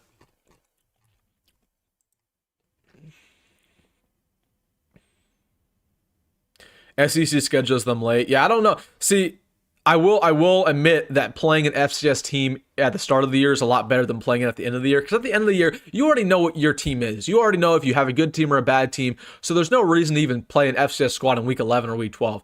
Like, if you're going to play them in week 3, yeah, I think it's still pretty meaningless. But at least you're going to get some young guys reps, and you're going to improve as a squad minimally.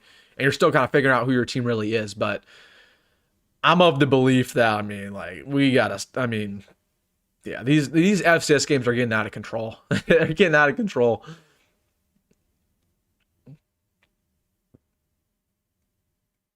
And football is like such a unique sport where it's so hard to pitch upsets in football. Like in basketball, anybody can pitch an upset any night.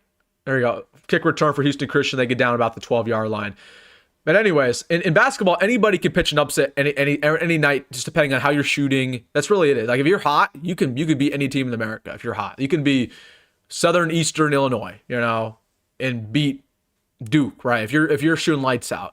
But with football, it's such a physical sport. It doesn't matter how well you're playing. If you're just not big enough and strong enough, you have 0% chance to win. A 0% chance.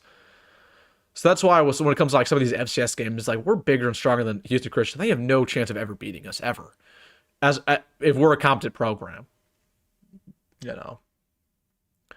But I guess the only reason why it's important for them is they can get their cash, they can get their money and run with it. You feel me? But anyways, Houston Christian's punt or kick returner is down on the field, going to a commercial break. Lateef plays the entire third, Gramstad the entire fourth. I wouldn't mind that. I mean, I want to see Marcos play. Like Jalen Gramstad's cool. And I wouldn't mind seeing Marcos I wouldn't mind seeing Jalyn for like a drive. But Marcos is the future. Marcos could be our backup quarterback next year. Or he could, we don't know. Everybody always likes to rule out Marcos. Like he still has a very high potential. I want to see Marcos a lot more. Like Jalyn has 1 year left. This is his last season. So I'd rather see Marcos because he's probably going to be here long term. So I want to see at least. I do want to see all of them, all those guys get drives though, for sure, for sure, for sure.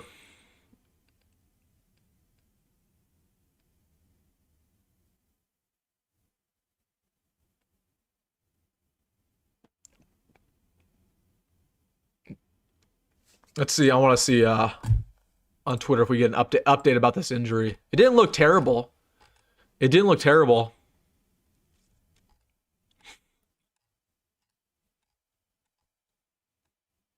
Nobody said anything about it. I think it was just kind of a bang bang play, kind of got the wind knocked out of him. He should be okay though. He should be okay. Dude, Dirk with the Omaha World Herald. He said there are millions of Christians in Houston. This is the best they can do. Man, Dirk, you're funny, man. I love Dirk. See, and also this is kind of a wake up call to people because there were some people this week who were like, "Well, is Akron better or worse than Houston Christian?" Some people thought that Houston Christian was actually going to be a better opponent. No, they were not. Houston Christian's not any good. Akron would beat them by a couple touchdowns.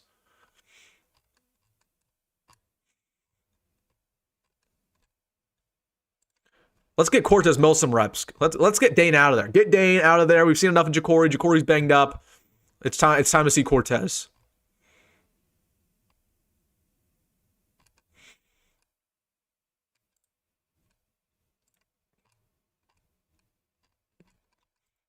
Oh, this is kind of fire. Let me show you guys this real quick.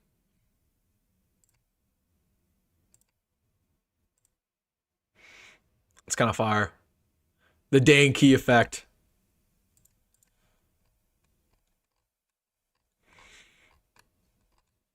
Cool. All right, we're back at it. Houston Christian has the ball at what looks like about the 15-yard line. 11 minutes left to go here in the first half. Coming off of the injury timeout, Nebraska has not given up a first down all game. Let's see if we can continue that. Again, it's about domination. It's bigger than the score. It's about domination in every single aspect. Let's go. First down and 10 at the 13-yard line for Houston Christian. Shotgun snap looking to pass. Over the middle slant completion for about 5 yards. Andrew Marshall in on the tackle. Nice play. Nice play. If you're going to give up yards, if you're going to get a passing yards, you're going to give up a completion, you might as well tackle him instantly, and that's exactly what Andrew did there.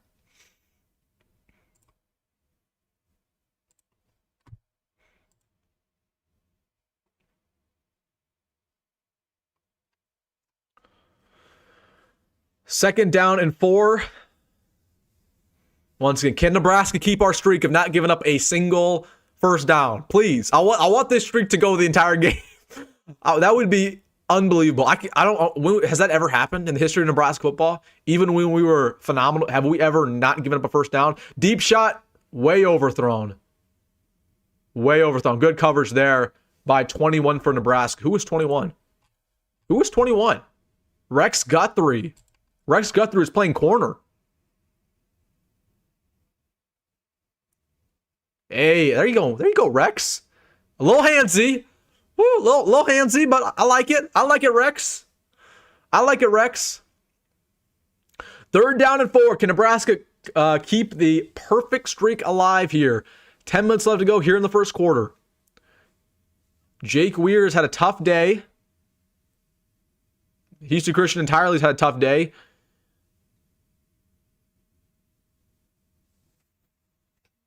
And they're going to let the clock run out, and they're going to take a timeout. Houston Christian's not going home with all their timeouts. I'll say that. They're trying to figure out something. They're trying to figure out something. I mean, it's just like clear looking at these guys. I mean, they're just all so small. Their offensive linemen are small. Their running backs are small. Man, like this is not North Dakota State here, guys. This is not North Dakota State. This is Houston Christian. I mean, seriously, this might be the worst FCS team we've played in a very long time.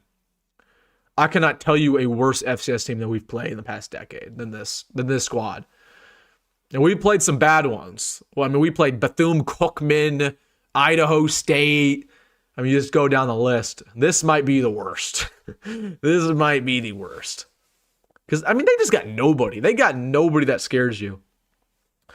All right, here we go. 3rd down and 4. Can Nebraska once again not give up a single first down? I cannot tell you if that has ever happened ever in the history of Nebraska football. Somebody said worse than Fordham. Fordham was pretty bad. Yeah, Fordham was bad. I don't know if they're as bad as Houston Christian though. Okay, here we go. Look at the pass. Throws it deep. Man coverage. Almost intercepted. Oh my gosh. Rex Guthrie got a hand on it. And there's a flag down the field. They're going to call PI. They're going to call PI, and Nebraska's going to give up the first down of the day. Yep, Donnie got there early. Donnie got there way too early, and man. Donnie got there way too early. That's what you're playing now, Donnie. You got to figure it out now because we can't have that issue against Michigan. Yeah. Not awesome, folks. That's our second or third penalty of the game so far. The perfect streak is dead. It's dead.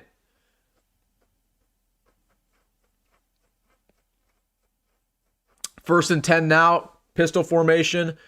They get up to the running back right up the middle. Oh, breaks the tackle. There you go. There you go, Edwards. Okay. I'm telling you, that running back that got there is tough. Breaks a couple tackles and gets a 2nd down and 5. That's the first time we've seen Edwards today. That was a nice carry.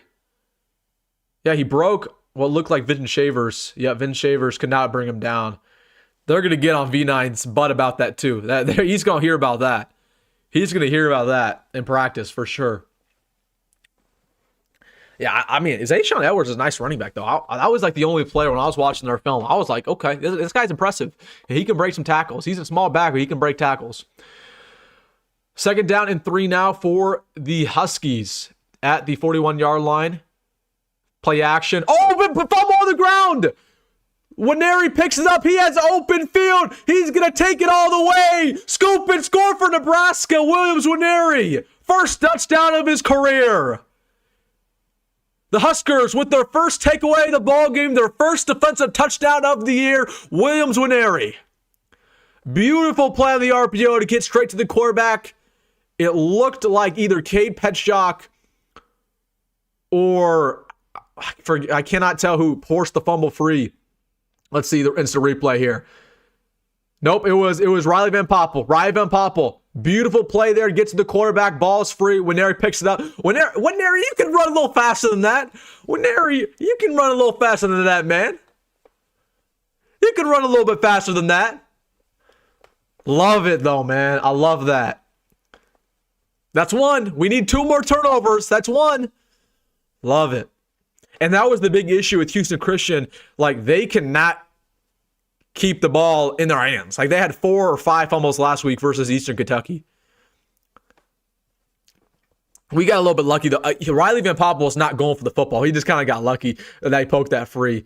See, I wish one thing that we need to focus on doing in practice is always just trying to poke that ball free. We don't do enough of that. We need to continue to every single time we tackle, poke the ball free, poke it out.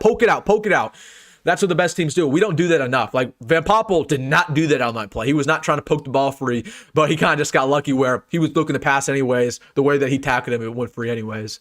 But hey, hell of a play, man. Hell of a play. It's exactly what you need to do. And that's exactly how you should respond after giving up a first down. It's exactly how you should respond. Love it. Absolutely love it.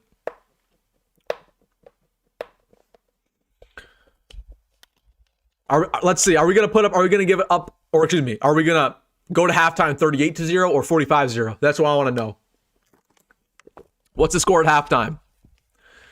Because I'm telling you, it's going to be the score is going to be egregious, man. This is going to be egregious at this rate. Let's see what Twitter's saying. Oh, Steve Sipple. Let's see what Sip had to say. Steven Sipple on Twitter.com says, you hope players gain confidence in the game like this. There you go. Riley Van Poppel hits quarterback, jars ball loose. Williams Nwaneri recovers and returns ball 29 yards for a defensive touchdown. You saw Nwaneri's athleticism on the play. I don't know if that part is true. Nwaneri was jogging. I know Nwaneri can go a little faster than that. He got a little bit more juice than that. I know he does. I know when Nwaneri was jogging him, he was looking like this. Oh, buffer. Like, I know you can. I know you can run faster than that. I know you can run faster than that, Winery. Come on. He was jogging. He was jogging.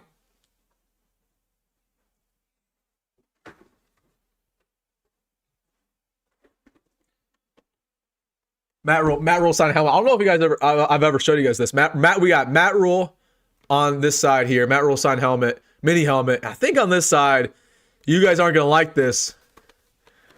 We got Trev Alberts here. We got Trev. I still love you, Trev, even though what you did to us.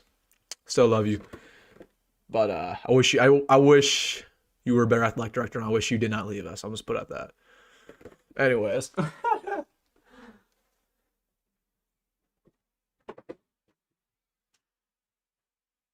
Guys, I'm Williams Winery. I'll pick up the football. I know you can run faster than that, Williams. I know you can. I know you can run faster than that. I know you can run faster than that. I know you can. I know you can. Yeah. We have fun over here. We have fun over here. Shout out to Williams, man. He's had a really good start of the season. And that was somebody I was harsh on during the offseason because I love his talent. But it was always, when it comes to Williams, what he does off the field and figuring it out. Because he was not locked into Missouri. And I'm so grateful that he's had a great start to the year because, again, he's showing the talent. Like, he's shown why he could be a future first-round pick. I'm happy he's having a great year because, again, he's the X factor of this D-line. If he can break out in a big way, man, the D-line is a lot better than what it is now. So, Dion, what's up, Dion? What's up, Dion? Dion's in the chat. Husker celebrity commenter. Kickoff, and it goes right through the end zone. Perfect. That's the first time we've seen that today. So Houston Christian on the day has 19 yards. 19 yards on the day for the Huskies. That is something else. I'll just say that. Something else. Oh, it's something else. All right, first down and 10 now for Houston Christian. 25-yard line. They're all in pistol formation as we've seen all game. Looks like Evans is back in the backfield. They'll give it to him. Excuse me, that's Edwards. Gets out to the outside, gets gained about 4 before he goes out of bounds. And we've already got a lot of reserves in there. I don't know if you guys noticed. We got a lot of reserves in there already. We got a lot of reserves in there. We still got some stars in there, but there are some dudes who are backups who are playing right now. And that was the case last drive, too, with Guthrie being in there and stuff. The foot's off the gas. But the standard doesn't change. And that's something I'm going to try to preach to y'all. Like, just because we got the second stringers in there, just because we got the third stringers in there, the standard doesn't change. We're trying to put a shutout.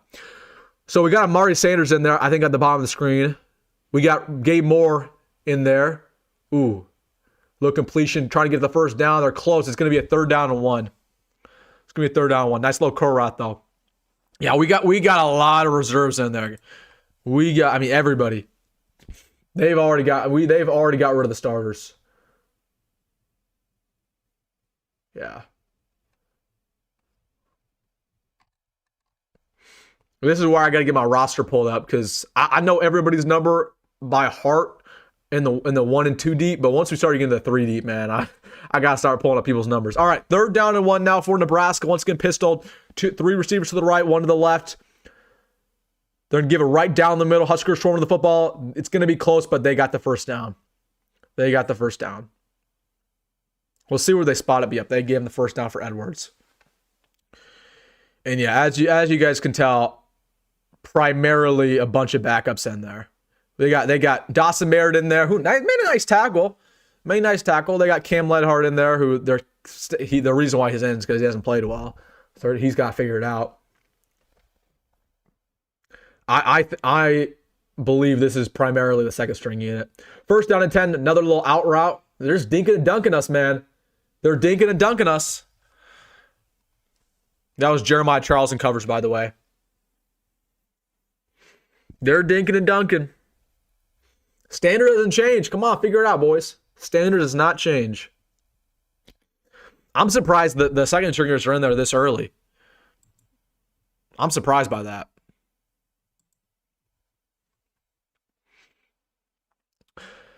Second down and 6. They give it right back up the middle to Edwards, and he gets stuffed at the line of scrimmage.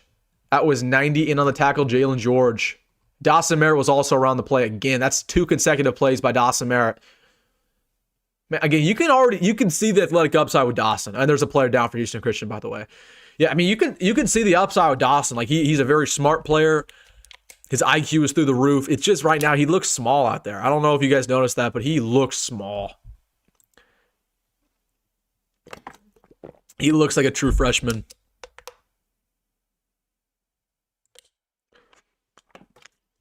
So that's the thing around Dawson. Like Dawson's going to be a good player here long term, but he got put on weight, man. Yeah, okay, that was Dawson and Jalen George on that play. Yeah, nice play by Dawson, man. Again, that's 2 consecutive tackles for him. It's 2 consecutive plays by the true freshman. I like that. I like it. I like it. I like it a lot. I like it a lot. Dude, I'm telling you, I don't know if anybody's watching this Oregon Northwestern game, but why? I have no idea why Oregon's not eviscerating them. It's only 10-0, and they're about to go to halftime. I don't know. Oregon hasn't really impressed me the first couple weeks. Dude, these games are terrible, though, what's going on right now. Like, Clemson, Georgia Tech is pretty much out of control. Oh, it's not out of control, but it's 13-0. Oklahoma Temple's unwatchable. Alabama, Wisconsin's unwatchable. Michigan, Central Michigan's unwatchable. Like, these games going on right now are terrible.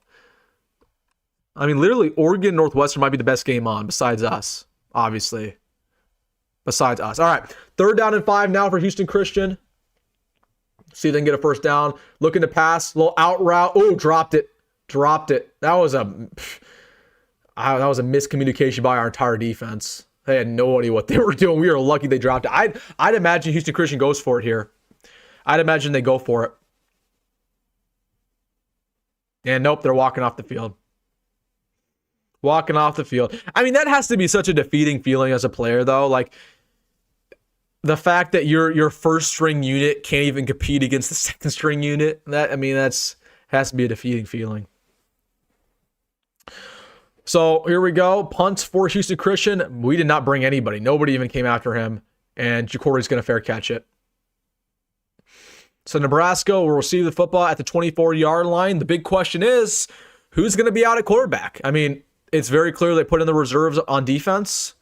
Is TJ going to get out there? Are we going to see TJ a little bit early? Are we going to see, is Dylan going to go out there again? I don't know. We'll see. I wouldn't mind seeing at least one more drive, Dylan. I mean, let's just roll out the first half. We'll keep the starters out there. And yep, that's exactly what they're going to do. The starters are once again out there for Nebraska. And it's probably going to be that way the entire half. They're going to let them play it out. So let's see a deep ball. But they got some different wide receivers in there. They still got Dylan, but they got the same offensive line. Dylan takes a snap, shotgun, gives over to Luke Lindenmeyer in the flat. Little broken tackle, first down by Luke. Nice. He lowered the shoulder a little bit. He lowered the shoulder. Luke's, I ain't going down. I ain't going down. Yeah, they're gonna keep Dylan in there the entire half. But what they're gonna do right now is they're gonna put in different receivers to try to get a connection with him. So I think there's Cortez in there on the top of the screen. They still got Jacory in there. Dylan looking now all day in the pocket. Steps up. Nice job. Slings it over the middle. Gets it over to number 19, which is Cortez Mills Jr., his second catch of the year. First down and 10 for the Huskers.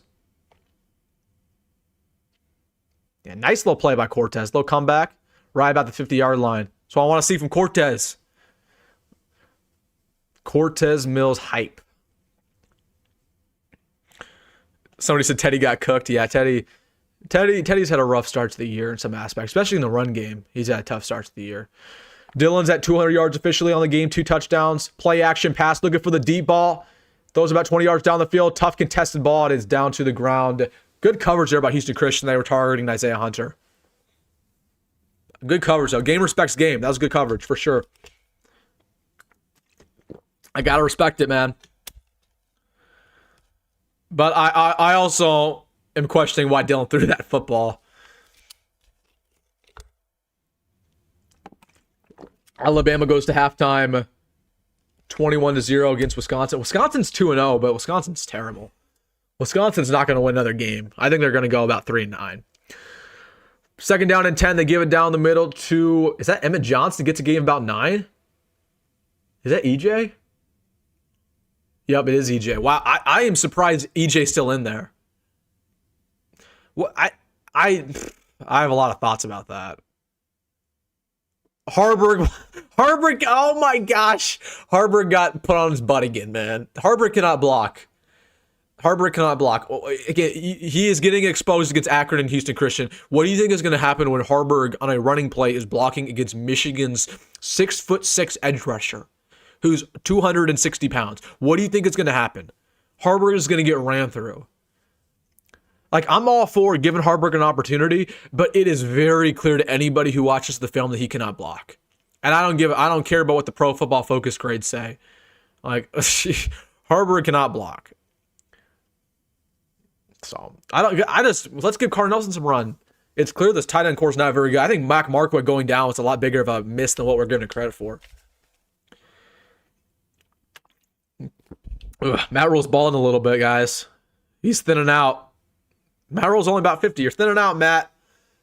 You're thinning out. He's got strong hair genetics, though. He'll be thin for the rest of his life, but he's never going to go bald. I don't know what Matt Rule's ethnicity is technically. He's probably a little bit Italian, I bet. I bet he got some Italian in there. It's 3rd down and 1 for Nebraska. Play action pass. Dylan Raiola is looking, trying to go down the field. He slings it, finds a man wide open. That's Cortez Mills at the 20-yard line. Beautiful. They love those play action passes where they have a man run the slant or a crosser. They love that. They've done that multiple times this season. Nice play by Cortez, man. Solid hands. 1st down and 10. Nebraska's now going quick. Give it right back up the middle to Emmett Johnson. Nice patience, trying to bounce it out. And gets down for a gain of about 5 at the 15-yard line. Dude, I've seen enough of EJ. Get EJ out of there. What is the benefit of keeping Emmett in the ball game right now? What's the benefit? I don't understand. There is no benefit. Emmett's a great running back. He's not going to develop anymore. He's not going to develop in this game anymore. Like, get Mekhi Nelson in there. Get Isaiah in there. We've seen enough of Emmett. We've seen enough of him. If anything, you're just risking injury here. They give it right back to Emmett down the middle, trying to get for that 1st down marker. He's close. Let's see if they give it to him. I think he'll just be a little bit short. Scoreboard is not, the ESPN once again does not update their scoreboard. We're under now 4 minutes to go, and it still says 6 minutes for some reason. I don't know why that is. Yep, they're going to call it 3rd down and 1 for Nebraska. 3rd down and 1 for the Cornhuskers. We're under 4 minutes. The Huskers have scored every single time they touch the football. Let's cash in. We can't stall in the red zone again.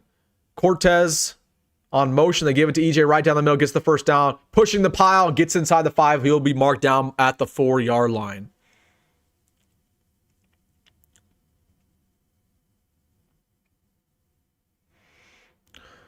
Let's see Haarberg. They're highlighting Haarberg on this replay. Okay, Haarberg. Right when I said he couldn't block, get a nice little play. But granted, Haarberg was in motion there. So, I mean, it's pretty easy to block when you're in motion. You got all the momentum. Dylan here on 1st down and goal. Rolling right, searching, scanning. And he's just going to throw it to the back of the end zone. I wouldn't mind to see Raiola do something with his legs there. Hey, make a play, man. Make a play. That was so funny at Big Ten Media Days when Dylan was like, I'm excited to run more this year. Yeah, that was kind of a lie. Dylan's just not a runner, man. I mean, the fan base has to wake up to that. It's not a bad thing. He's not fast. His dad was a center, for crying out loud. Like, come on. 2nd down and goal at the 4-yard line. 2 receivers to the right, 1 now in motion. Emmett Johnson once again in the backfield. They're going to give it to him right down the middle. Searching, pushing the pile. He's going to get close. Are they going to call it a touchdown right at the marker? Are they going to call it? I think he was... Yep, they are. Emmett Johnson gets in for what looks like, I believe, his 2nd touchdown of the game. And that should be it for Emmett. We should not see Emmett get another snap today. We should not see him play again. Okay, Emmett, you've done enough. Let's heal your body. You can lick your wounds, and we'll get ready for Michigan. Great. Nice play there by Emmett. All right, can we score another? Can we score again? I'm greedy. Can we score again? Can we score again? Dude, I look over to my left-hand side when I'm watching Georgia Tech and Clemson. I see Eric Rivers make a big play. Oh, Eric Rivers, the one that got away. The one that got away. He wanted to come here too, man. Eric Rivers wanted to be here. But that's a story for another day. Haarberg was like finding somebody to block. What was Haarberg doing, man? I give Haarberg a tough time, but he's funny, man. Yeah, that is a touchdown. Yep, that's a touchdown. Are they reviewing this? Yep, touched. Oh, he might be short. I don't know. If they gave him the other one, they're going to give him this one, though. If they gave him the other one, they got to give him this one.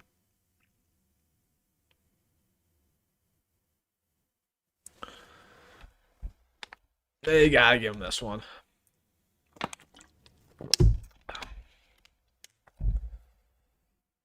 Yeah, Georgia Tech is winning 13-0 over Clemson. Clemson now 4th down and goal. 1 minute left to go here in the first half. Let's see if Clemson can get on the scoreboard. They're going to go for it here. It's literally at the 1 yard line. And they upheld the touchdown for Nebraska. So we will kick our extra point. All right, going over to the Clemson game here. Oh, they're calling a timeout. They're doing something. Shenanigans over there in Atlanta, Georgia. Can we kick it through the uprights on the PAT? We've had some trouble on the PATs. I mean, they haven't been right up the middle. I'll just put it at that.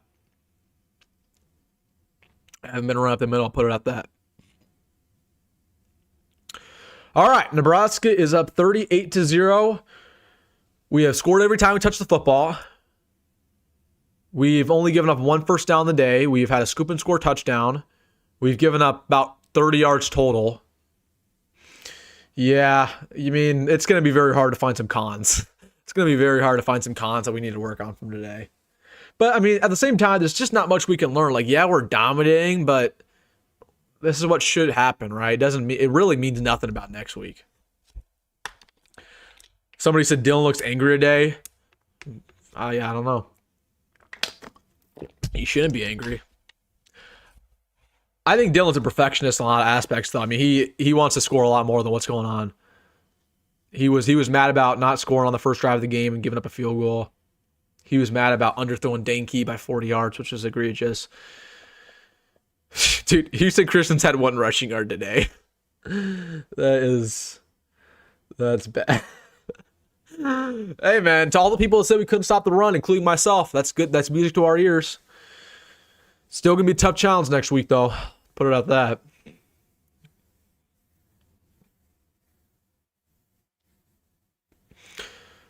All right, kickoff for Nebraska. We're at 2 minutes, 50 seconds left to go here in the first half. Let's see if we can pitch another 3 and out, get the ball back, and get a touchdown right before halftime. Let's see if we can cover the spread before halftime, man. Let's see if we can cover the spread before half. We are at 53 likes on the stream. Everybody, hit that like button on the stream. Takes 2 seconds to hit that like button on the stream. If you're someone watching this, you're not subscribed, hit that subscribe button.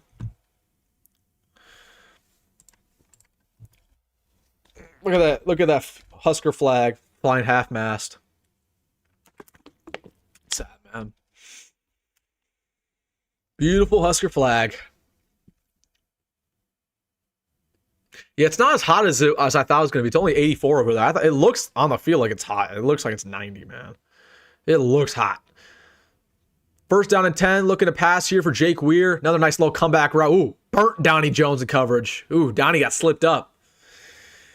Yeah, I mean, that's my thing about Donnie. Like, I think Donnie's a really, really productive in physical corner, but he is not very developed in man. Like, he's a great player in zone, and he's physical, and he can lower the boom on you, and he's instinctive, but he constantly has some tough time in man.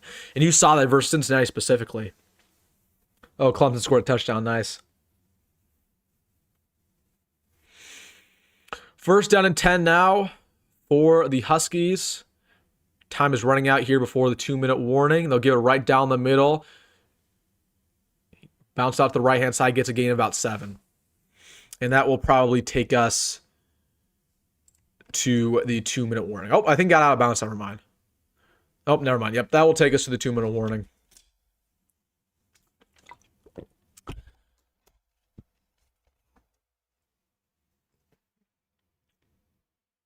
All right, I mean, get off the field, guys.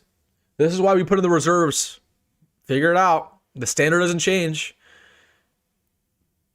That'd be kind of funny if Matt Rule chewed him out at halftime again, though. That'd be funny. That'd be funny if Matt Rule chewed him out at halftime again. It was like, this is the standard. You guys are breaking it. They're driving down the field. Like, that would be kind of funny. Oh, man.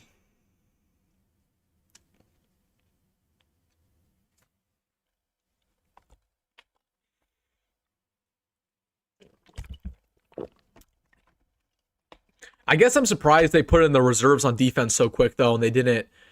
They kept the stars out there on offense. That's what I'm a little bit shocked by. I mean, it's not that we're playing bad on defense now that the second stringers are in, but it's clear that, I mean, it's a huge drop off, right? Like, I mean, the secondary's playing a lot worse. We don't have as much playmaker stuff linebacker. I thought Dawson's had a good game so far. We're not getting as well of a pass rush. I still think, I mean, even today, we didn't get a pass rush on plays we didn't blitz. The only times we got really consistent pressure on the quarterback was when we blitz 5 or 6. So that's, again, still a huge problem going into next week. Like, we just simply put, if we're blitzing 4 against Michigan, expect to have Bryce Underwood in the pocket all day, right? So that's a problem. That's a problem. How many sacks are we at? I can't see the stats for the game for whatever reason because ESPN's all messed up. I'm going to see if there's any other place I can find the stats. Maybe here on the Huskers website, they might have one.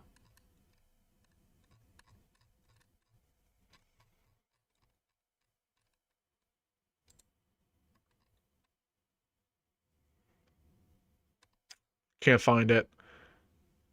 Oh, here we go. Live stats. Here we go. I want to see how many sacks we have today. It's probably only 2. I can only remember 2. I remember Marcus Watson-Trent, and I remember the forced fumble. Let's see where we're at. Do they not have defensive stats here? Okay, here we go. Yeah, we only have 2 sacks today. 4 TFLs. Time possession is actually pretty equal, funny enough. We're averaging 4 yards a carry. We're 4 for 5 on third downs. We've only had 1 penalty. It feels like we've had a lot more. Dane Key, four receptions for 104 yards. Yeah, Nyziah hasn't really done much today. It's fine because Nyziah that doesn't change my opinion on Nyziah Hunter. He's still a great player. Angel Marshall leading the team in tackles right now with 4. Michael Booker's playing. That's weird. Michael Booker has a tackle apparently. We got the bums in already, man. We got the third stringers in there. All right, we're back to it. After the 2-minute warning, 2nd down and 3 for the Huskies. They give it to Evans right down the middle. Oh, breaks the tackle, gets the first down and more. Breaks another tackle and gets down at the 45-yard line of us. Excuse me, that's Edwards. And looks like the starters are back in there. We got Marcus Watson-Trent the ball game. We got Shavers back in the ball game. So I believe what they did was they said, okay, we're going to put the starters back in and see how you can respond to them driving. Come on, boys. Get off the field. 1st down and 10, looking back to pass. A little slant down the middle. Got it for about 3 to 4 yards. Come on, boys.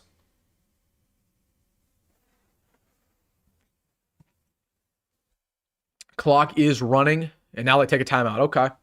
Oh, we take a timeout. So we have 1 minute 25 left to go here. Yeah, I think what they did is they put the starters back in because they said, okay, they're driving. Let's see if you can respond. Let's see if you can have that killer instinct that we talked about last week. How do you respond to adversity?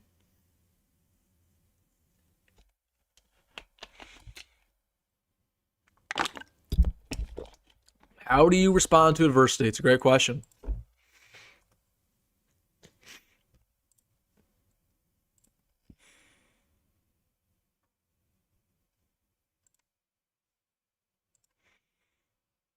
Absolutely zero pass rush. We might lose every Big Ten game. Come on. Are we trolling right now? Are we trolling? Are we trolling?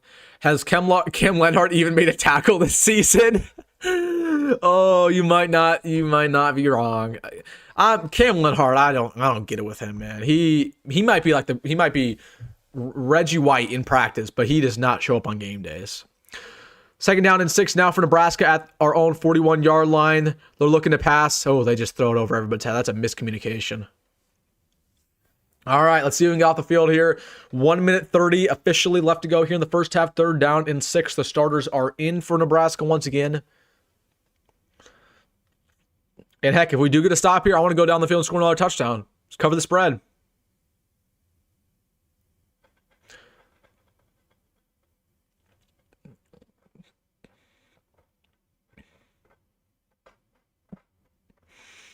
Third down and 6 pistol. 2 receivers to left, to the right. Nebraska's blitzing 5. They run it right down the middle. Easy gap. First down. Wow. Defensive line with no push whatsoever. It's disappointing.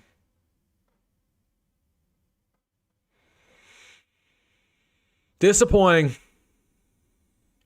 How can you respond to adversity? Where's the killer instinct? Slant right down the middle. They drop it. Nice coverage there by Andrew. No killer instinct. I mean, Mario's literally going to chew him up again. He's literally going to go in there. He's going to be pissed, especially if they kick a field goal here and make it. He's going to be pissed.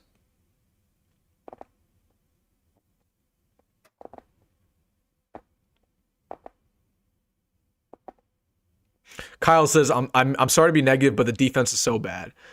Come on, Kyle, bro. It's 38-0. We've given up like 40 yards all game. Come on. 2nd down and 10 at our own 34. And false start by Houston Christian. There you go. Push him back. Push him back. Push him back. Push him back. Push him back.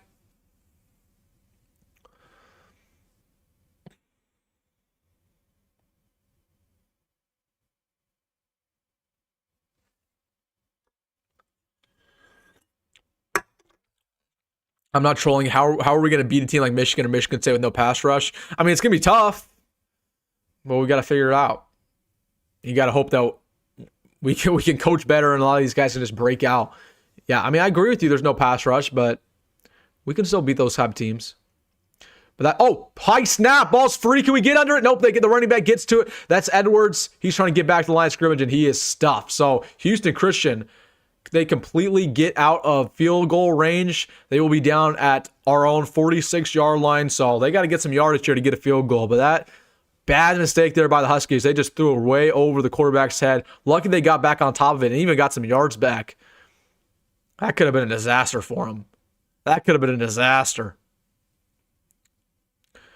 Somebody said, why is Matt Rowe calling a timeout? Because we want to get the ball back, Co. Because we want to get the ball back, and then we want to go make a play happen, right? We're not trying to go to halftime as it is right now. I respect it. Be aggressive all the time. We want the ball back.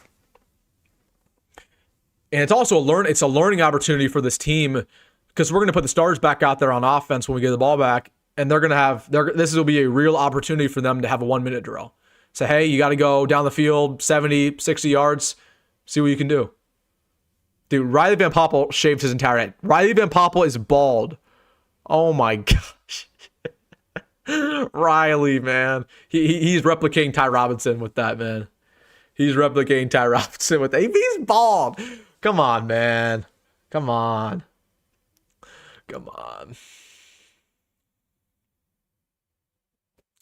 Okay. It is officially 3rd down and 21. They are at our 46-yard line. They need about 10 yards to get in field goal range. Let's see if we can stop in pistol formation once again. They're absolutely going to pass. They do exactly that. Weirds drop back. We got the pass rush there. Breaks a tackle, but he still gets him down. That's Dasan McCullough. First sack of the year for the transfer from Oklahoma. Beautiful pass rush off the edge. And we only brought about 4. We only brought about 4 there. And we got 2 guys got to the quarterback off the edge. That's exactly what should happen. It's exactly what should happen. Beautiful play by Nwaneri on the swim move. Got right back to him with Desan. But Williams, you got to bring him down, Williams. He juked you. He juked you like a rag doll, Williams. You got to bring him down. You were the first one to get there. Take what's yours, Williams. Nice play by Desan, though. All right, Nebraska once again takes their last timeout. So we will have officially a minute left. They will be punting the football, and we're going to have a traditional 1-minute drill. See what this offense can do, man. Are we comfortable with just getting a field goal, or do we want to go get a touchdown? I don't know.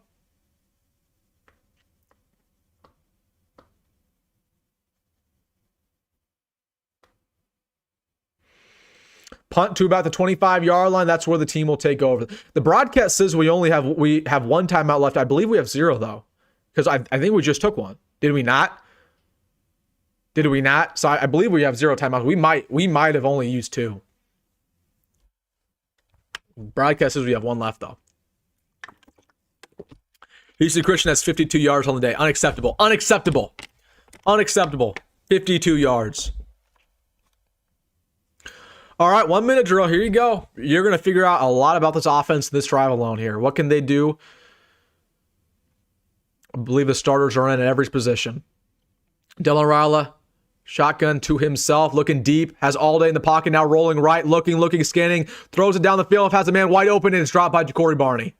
Dropped by Jacory Barney, had the ball in his hands, got hit in the abdomen, and drops the ball to the ground.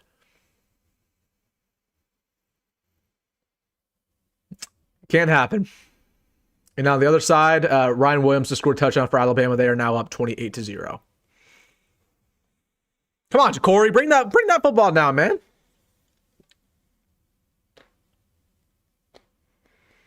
That's kind of a hospital ball by Dylan. I mean, that's a tough catch, right? When you're hit like down the chest, it's hard to bring down, but still, you gotta bring it down, man. You gotta figure it out. All right, 2nd down and 10 now. 47 seconds to go in the first half. Dylan Raiola takes a snap, looking, trying to find a man deep. Has all day once again. Offensive line doing a good job. There's a flag on the ground. Dylan's gonna run for a gain about 15. Gets the first down for now, but this will be likely coming back holding penalty on Nebraska.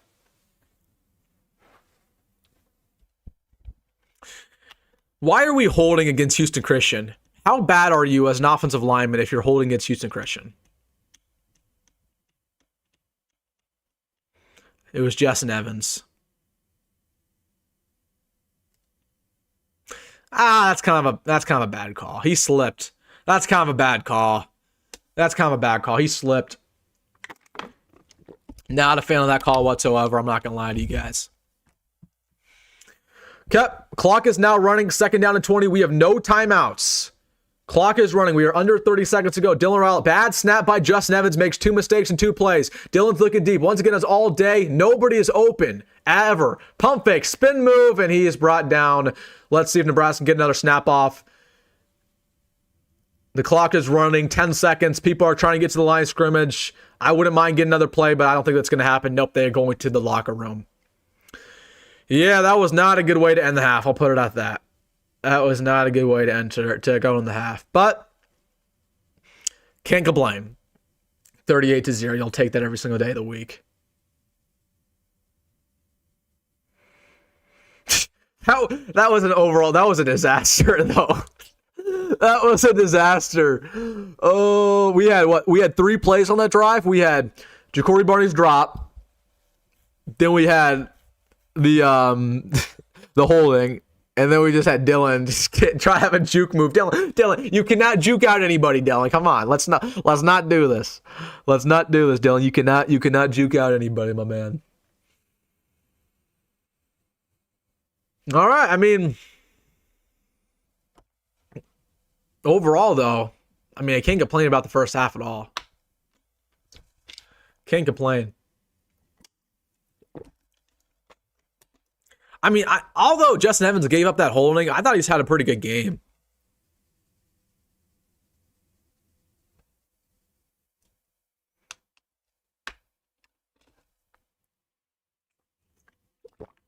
So he said, I'm lolling. That was so bad. Yeah, that was ugly. It was ugly. And that can't happen. We are a terrible team in situational football. It's been that way for a decade. It's been that way. Whether it's a 1-minute drill, whether it's we have the ball, we need to ice the game. For whatever reason, we can never we can never do it on offense, and I don't have the answers there. I don't have the answers, but you'd think against Houston Christian of all teams, we could at least do something on the last drive, and we did nothing. So, yeah, it's disappointing. That's disappointing. God's Hammer says, I'm working right now, so I just jumped on. Are we winning? Look below me. Look below me. Yeah, we're winning all right. We're winning all right. We're winning all right.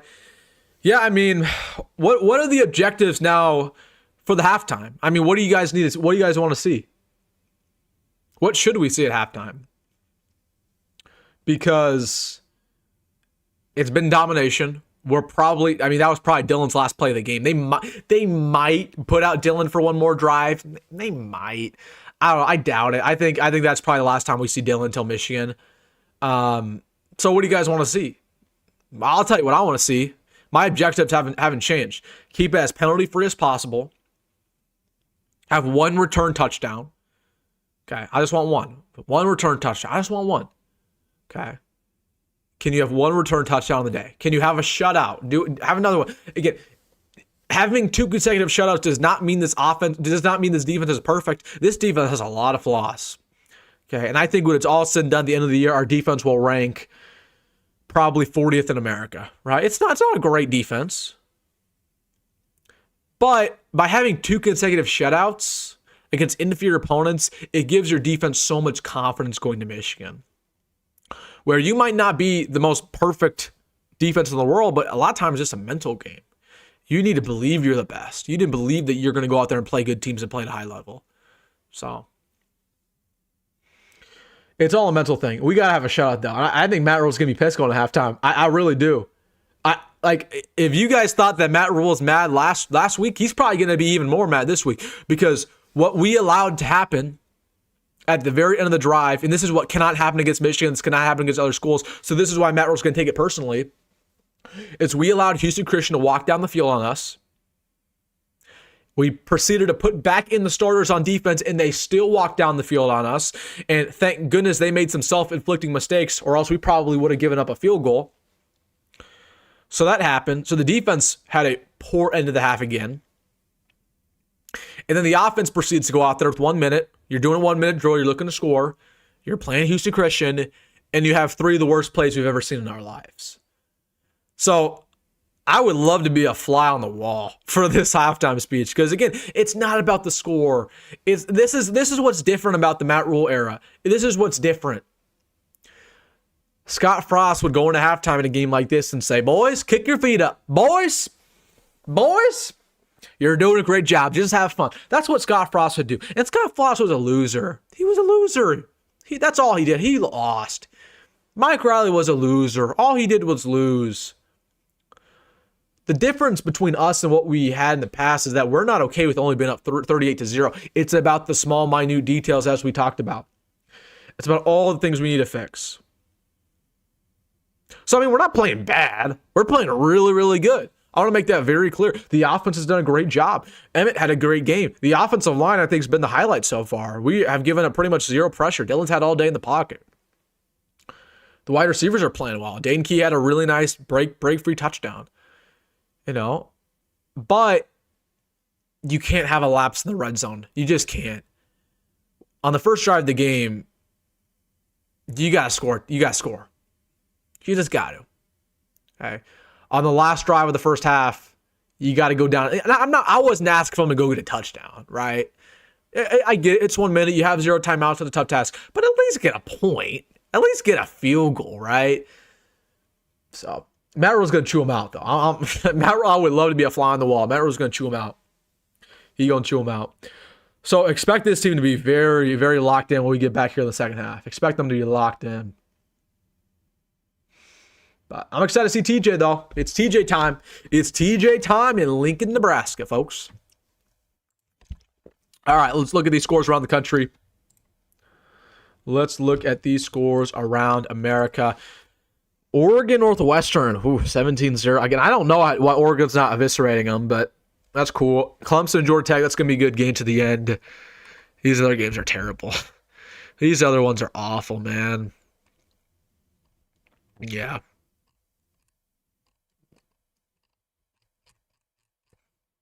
What are the NFL games? Let's see the NFL games tomorrow. Any good NFL games, dude? My Commanders lost on Thursday. I'm not very happy about it. But I was not expecting to win that one. I mean, we got some decent NFL games on tomorrow. We got Chiefs and Eagles. Ooh, the Thursday, the night game kind of sucks. Falcons, Vikings, really? All right. Let's get to the comment section here. We haven't got to the comment section in a bit. Yeah, defensive touchdown. Yeah, that was nice, man. That was nice. That's a defense that's what we need to do. But I want a pick six. I wanted a pick six a lot more than a forced fumble, because a forced fumble, having a fumble, a scoop and score is kind of lucky. It's based on luck. It's not luck to get the fumble, but it's lucky to bring it back. It depends on a lot of circumstances, the way the ball bounces. When you get a pick six, that's based on skill, a lot of times. So I want to say pick six. That's my goal for this team in the second half, and I don't care who it is. Have a pick six. When you get an interception, bring it back to the house. You cannot have only one take away this ball game. You got to have more. You got to have more. Dylan has till Christmas to throw. The receivers can't get open. Yeah, I mean, they got open nice in the first quarter, but yeah, they definitely had some trouble there in the second, at the end of the drive. At the end of the half, I should say. Playing another high school team, Nebraska, doing Nebraska things. We're cool. Why is everyone freaking out? Yeah, we're not freaking out. We're not freaking out. I'm just saying right now, Matt Rhule is going to go into the locker room. He's going to start chewing out the team. Matt Rhule, I mean, if you saw Matt Rhule's body language at the end of the half, he was not happy. He was not happy. He was not happy. All right, let's look at the stats. All right, this is the official stats for the game. Let me refresh this, actually. Make sure these are up to date.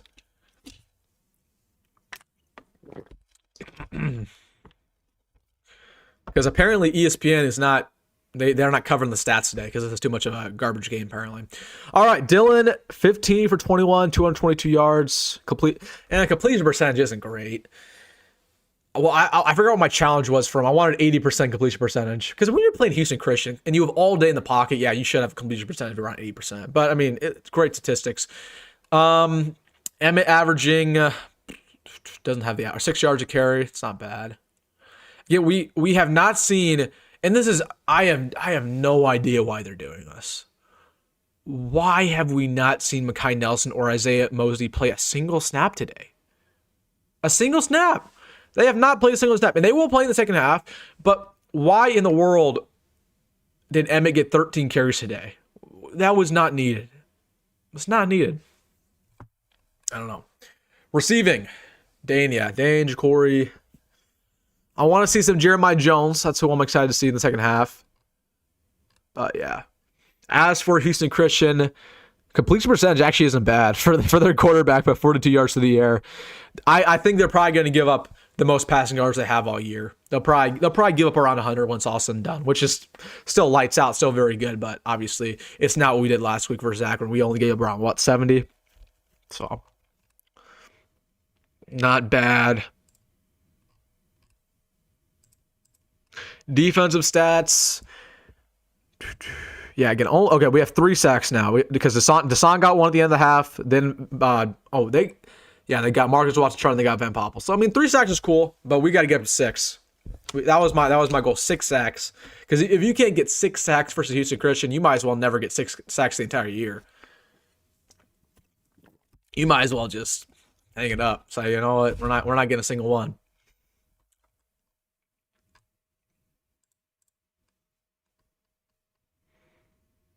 So they got all the referees here. Oh, okay. I'm not incentivizing anybody to go call the refs. Some people were mad about the refs in the comment section. I'm like, guys, we're playing Houston Christian. Let's chillax here. Let's chillax about the refs. The refs are the refs. All right, let's get in the comment section. Another leaked speech. Yeah, they leaked that speech on purpose, though. They leaked it on purpose because they wanted it to get out there. Why don't we rush the quarterback more? We do. We blitzed a lot today. I honestly think my favorite play of the ball game was our sack at the very end of the half with the Samakola and Williams and Neri getting the quarterback. That was my favorite play of the half. You have got to be able to get pressure only rushing 4. It's a non-negotiable in this league. It's a non-negotiable in the Big Ten. You cannot only blitz, 4 people and get no pressure. Okay, you can't. The only way you get pressure right now with Nebraska has been blitzing and blitzing 6 or 7. Okay, in order to be a successful defensive line, in order to be a successful team, you've got to be able to get pressure with 4. Okay, that's a luxury. That's not a gift. A lot of teams can't. So, and honestly, it's been a very long time since Nebraska could get pressure with only 4 consistently. Like, that did not happen last year. That certainly happened pretty much never under Scott Frost. Like, I will tell you, the last time we got consistent pressure with 4 was probably with Randy Gregory, Malik Collins, Vincent Valentine, back in the old days, right? Like, that was probably the last time we could get consistent pressure with 4, back in like 2013, 2014. So that's what I need to see from Nebraska. And again, the penalties have been bad too. I think we're at what? We're at 2 or 3 penalties, but again, that just can't happen. That can't happen. You cannot have a holding penalty against Houston Christian. Justin Evans, you are incredibly talented. You are incredibly talented, Justin. You are a great player. You don't need a hold against Houston Christian. You're going to be just fine. Okay. And as for the other one, what was it, Donnie? Okay, Donnie was more acceptable because that was a bang bang play. It happens. It happens. So I'm not even mad about Donnie for that PI. What are we at? We're at 676 in the comment section. Get those likes up. Let's get those likes up, guys. Hit that like button on the stream. Hit that like button on the stream. What are we doing here? We're at 66. Let's get to 100 because we want to put up 100 points today. So let's get to 100. Let's get to 100 likes. And if you're somehow watching this, you're not subscribed, I mean, what are you waiting for? Hit that subscribe button. Join the family, guys. Join the family. I think we're 2 subscribers away from 13,300. So let's hit it. Let's hit it. I gotta check my comment section here. Let's see if I have any funny comments on any of my videos. I get some funny comments. No, I got nothing. Nobody's being funny in my comment section right now. Nobody's being funny. We need to run the ball with Mozee and Ives more. Yeah, I've actually been really impressed with Ives. I think Ives have been great so far. I've been impressed with him. I was hoping he would get some goal line carries because whenever we'd get, on the 5-yard line, 3-yard line, it'd be Ives who'd get in the ball game, or it'd be EJ. So I was hoping that Ives would get some goal line carries and get in the end zone because I thought Ives had played really well. I'm impressed with him. When do you think Lateef will come in the game? Either the first or second drive of the second half, for sure. I could see them put Raiola out for one more drive simply because we ended the pass drive so horrendously, right? So I think they could just say, you know what, Dylan, you got to go out there one more time with the starters. You got to go score, and then we'll figure it out from there. That's what they might do, or they might just put TJ off the rip. But I think what they're going to do as well, they're going to let TJ get 3 or 4 or 5 drives, and they're going to put in the literal third stringers. I mean, it's going to get pretty crazy in the fourth quarter. It might get pretty crazy in the fourth. So yeah, what we're going to do, I'm trying to figure out what we're going to do. Do you guys want a post game live? So what we're going to do on the channel for sure. We're obviously doing this live right now. I'm probably going to end my live stream about 5 minutes left to go in the game. Like when it's over, right? 5 or 4 minutes left in the game because I'm going to make a post-game video. And then we might go live after the game. We might go live like 5-10 minutes after the game. So if you guys want that, let me know in the comment section. I'll schedule that right now if we go live after the game. But we're probably going to end the live just a little bit before the game actually ends, just because I got to go record my video. That needs to come out right after the game. So we might do a post game live where I'll think about it for a little bit and we'll go live and we'll talk about everything. So again, let me know. We don't have to go live, but we will definitely do a post game video. So. Call the whole game. That's like fans leaving early. Well, it's because like I'm a YouTuber. I gotta make a video. I gotta make a video. So I gotta make a video. I would love to. I technically can make a video on live stream, but that would be kind of weird. I've never done that before. I could like record a video while I'm live to you guys and upload it. That'd be odd. That'd be odd. Yeah, I think so. Yeah, I think what's gonna happen. I think I'll go live after the game. I think what's going to happen is we'll stop the live around 5 minutes, 4 minutes left. Again, at that point, it's going to be garbage time, right? We're just going to try to run the clock. and I'm gonna make my video, and I'll release the video around right when the game ends, and then we'll go live. We'll go live after the game. So you guys have convinced me. We will go live after the game. So, but it will be a different live stream, by the way, guys. So it will be different than what you're seeing now. So I'll schedule that right now.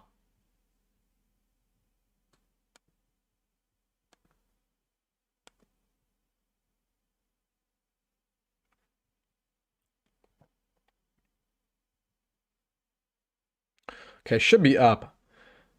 Should be up now. The post game live. Let's see. There we go. All right, should be up. If you guys go to your subscription page, you said should see the live stream, the scheduled live stream here for the post game. Let's see. Let me see if I can pull it up. There we go.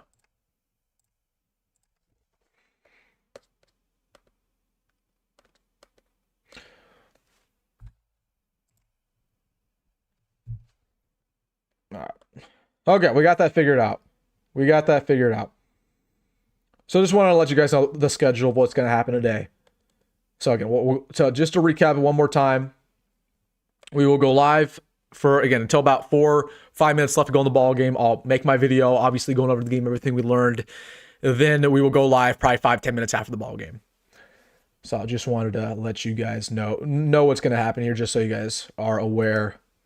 And then, of course, and then after the post-game live, will be done for the day, and I'll be back tomorrow going over my thoughts after the game, after I slept down and everything. And I'll rewatch the game tonight, which we always do.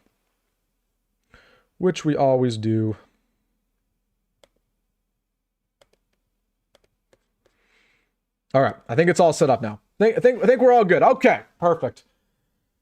I got to get the live stream back on here. How many more minutes do we got in this halftime? The one thing I don't like about college football is halftimes are so long. I mean, just egregiously long. Okay, in no world should halftimes be 30 minutes, especially in a game like this. We're eviscerating. We are eviscerating Houston Christian. It should not be a 30-minute halftime. Like, I think that's what it is. Because we got to halftime, 10, 15 minutes ago? Let me pull it up. Yeah, we got to halftime 20 minutes ago. So we should be back pretty soon here. You think we should be back here pretty soon. But you never know. All right, let's get back to the comment section here. Everybody, let me know your thoughts. I want to know your thoughts, what you're impressed with, what you're not impressed with, what you want to see in the second half. Take some time, put your stuff in the comment section. Is your dad watching the game? I think he is. He's not in Nebraska right now. He's on a trip. So I think he is, though. He's in Arizona right now. How are we feeling about seeing Cortez Mills? Yeah, he looks good. I just want to see one time, though. I want to see one time where Cortez Mills, in the words of some younger fans, head tap somebody. Or in my generation, we say mossed. I want to see him moss somebody. I want to see goal line, let's say 1st down and 4, throw a jump ball to him, throw a fade ball to him. Cortez Mills goes up and gets it. Or it doesn't have to be him. What about potentially, Jeremiah Jones or a Quinn Clark? That's what I want to see. Rule might make the starters play first possession. I think that's what's going to happen. I think we're going to see the starters out there for one drive. Maybe not the defensive starters, but I think we might see the offensive starters out there for one drive, and then they'll go from there, and then they'll put in TJ. While this is fun, let's keep in mind that these 2 weeks are against the worst 2 consecutive teams that we've probably ever played. Exactly, Nicole. And that's the thing, right? Like, there's just not too much we can take from this game. And people are going to be sipping the Kool-Aid, and that's great. And I'll always say, like, let's have fun. But also, we have to understand the teams that we played, and the teams that we played are awful, right?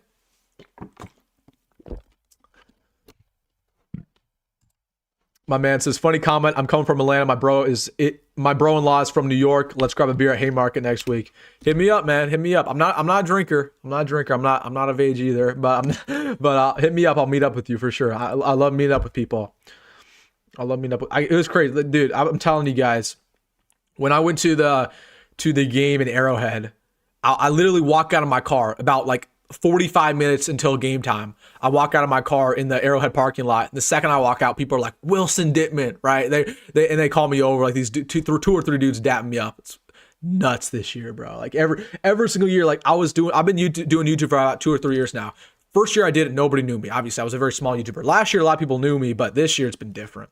All right, we are back to the game, folks. We are back. Kickoff for Nebraska, and we get it to the back of the end zone. That's awesome. Love it. It's the small things, guys. It's just the small things sometimes. It's small things. Small things. Let's see if we bring out the starters here. I wouldn't be shocked if we have one drive with the stars on defense, one drive with the stars on offense. Wouldn't be shocked. Wouldn't be shocked. All right, first down and 10 now for Houston Christian at the 25-yard line.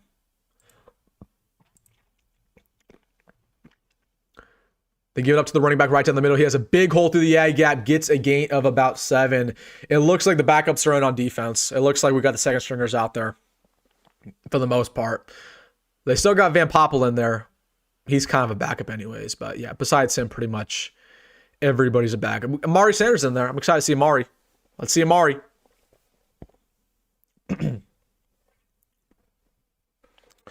Let's see Amari.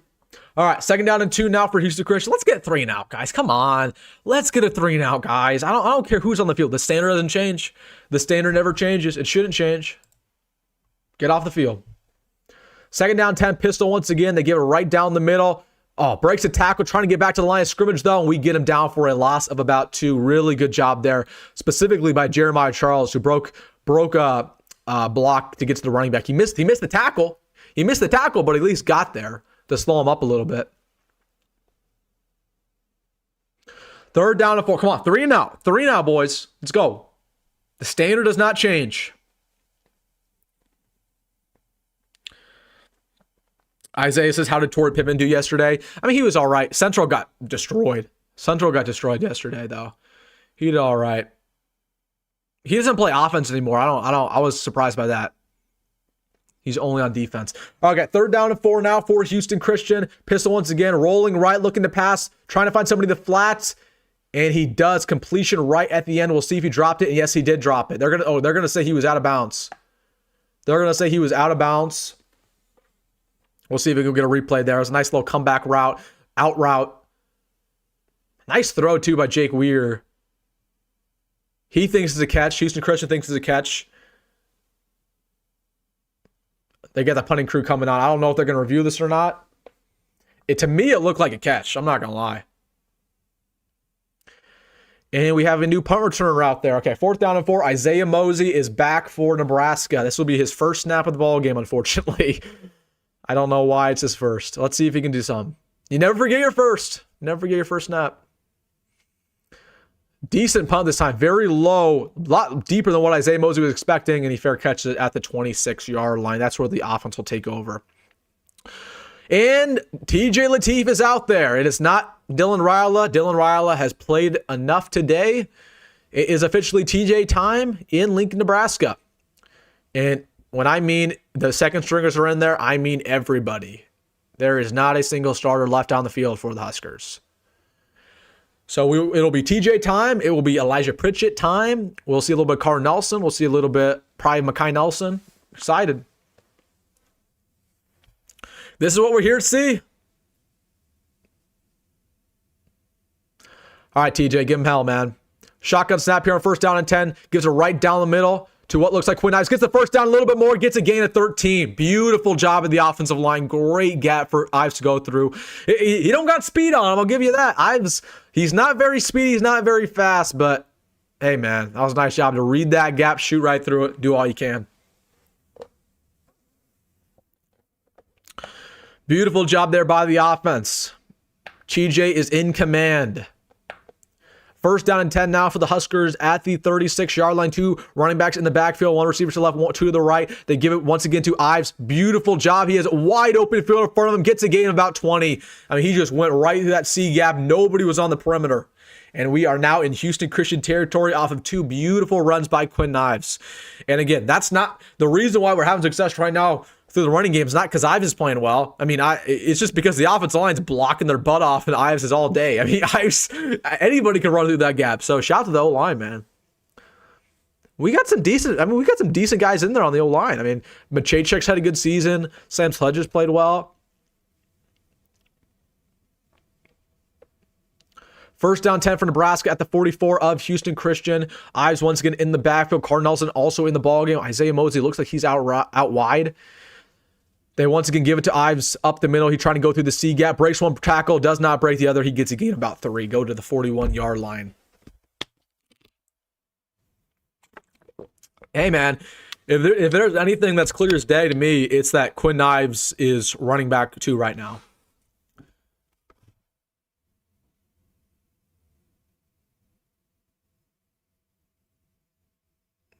There's somebody in my house right now. I'm kind of confused. Nobody's home besides me. They second down and 8. They dump it off to Isaiah Mozee. Looks like he got to the first down. I think it's my sister. I think she came home from college because I'm like, there's nobody home. So unless somebody's breaking in my house, I can't check my phone either because I think it's my sister. First down and 10 for Nebraska. We are at the 34-yard line. TJ has not thrown a pass. Now he will. Looks dropping back. Dumps off to Quinn Ives. He gets another first down. Quinn Ives has been very efficient. He breaks 2 tackles. He's still up. 15-yard line. Breaks another one and goes out of bounds at the 13. I mean, Quinn Ives, I'm telling you, he looks very slow. He is a slow running back, man. But hey, he can break tackles. He can break tackles.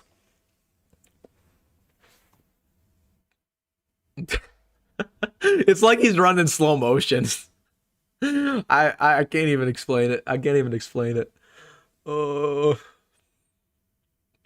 O-line's playing well, man. I'm impressed.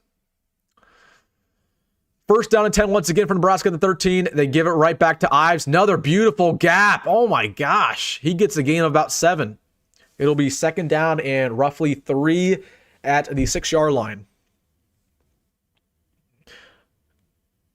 TJ has only thrown 1 pass on this possession, and it's been to Quinn Ives. It's been the Quinn Ives shot. I think Quinn Ives has touched the ball literally every single play this drive. He is getting tired. TJ takes a snap. They give it to Ives once again. He gets caught up in the line scrimmage, gain of nothing. Good job by Houston Christian. They got some nice players there on the D line.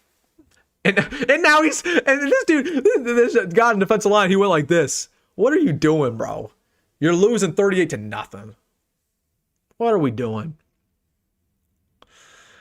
What are we doing? Okay. Third down and 3.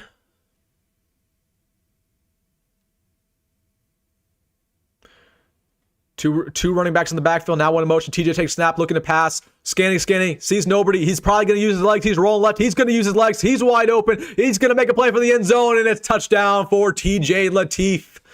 There you go. You see the legs again. You see the legs again for TJ. I love it. 44-0. TJ Lateef gets his second rushing touchdown of his career. Absolutely nobody was open there. I mean, look at the O-line. They're blocking their butt off, man. The offensive line's playing really well today in all phases. That's probably gonna be my game ball. It goes to the entire O-line. Shout out to TJ.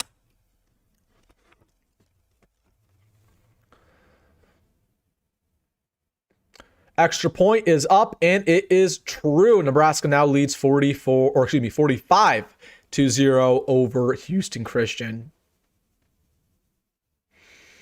Love it, man. Love it. So it's 45-0. We technically need 4 more touchdowns set to score more than what we did last week. That's the goal right now. That's the goal. Okay, score more than last week. Put up 70. Have a shutout. Dominate in all 3 phases of the ball game. Have 2 more takeaways. And then I'll be pretty happy. I'll be pretty satisfied. Isaiah says Wilson is Ives' biggest hater. No, I don't hate Quinn Ives. But he's having a heck of a game, man. He's having a heck of a game. I just think it's funny. Like it's like he runs in slow motion. It's for whatever reason, man. I love Ives. He's playing well. He's playing really, really well. Keep starting defense until the fourth. Well, the starting defense hasn't really been in for a while now. They only came in on the last possession of the first half, but they've been out for the last 3 consecutive drives. So, Quinn Ives is just slow. Yeah, he's slow. Quinn Ives is slow. But he looks big. He looks physical out there. He's breaking a lot of tackles, man. He's productive. What I'm seeing from Quinn right now is the ability to break tackles, the ability to block, the ability to catch passes and do something with his legs, have some yak. Hey, man, I'm impressed with Quinn. Somebody wants me to reenact what Quinn's doing. Quinn's doing this.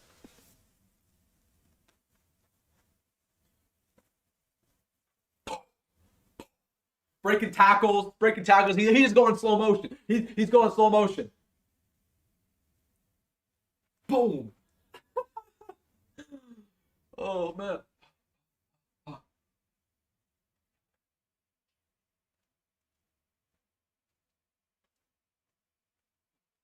Dude, he's going in slow motion. I'm kidding. I love Quinn though. He's going in slow motion. I love Quinn. He's playing well. He is playing really well. I'm just giving him crap. Shout out to Quinn Ives, man. Having a great game so far.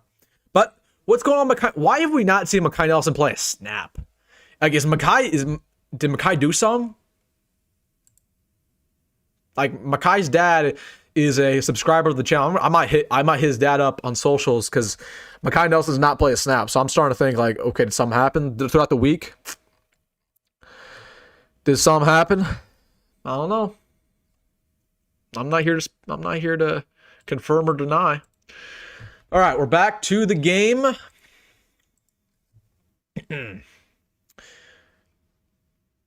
Nebraska up 45-0. Once again, Nebraska has not punted at all today. We have scored every time we touch the football. Pretty good. We'll take it.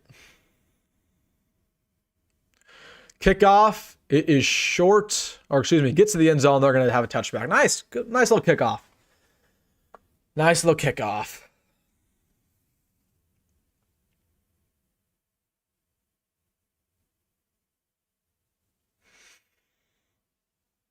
Oh, they're showing an Oregon replay. Oregon touchdown run. Okay, now Oregon's trying to put belt to butt. There we go.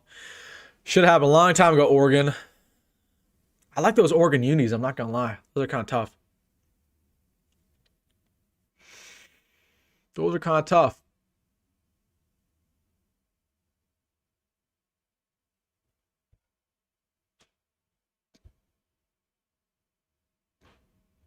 First down and 10 now for Houston Christian. It is 45-0 pistol for the Huskies. Low snap. They hand it off to Evans.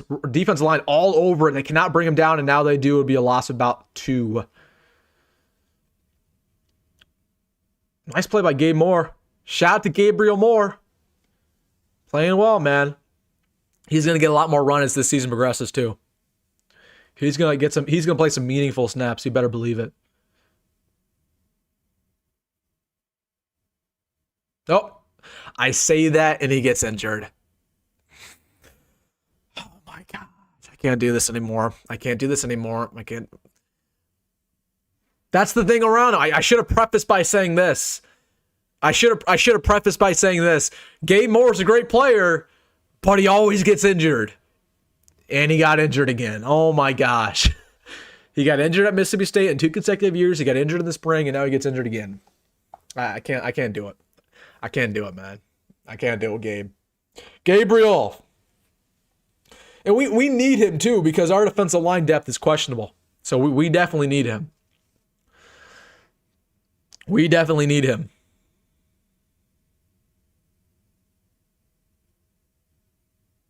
I don't know what the injury was specifically. We'll see if anybody on Twitter can give me an update. I didn't see what it was specifically. He might have just got down on the ground a little bit weird. Somebody landed on top of him.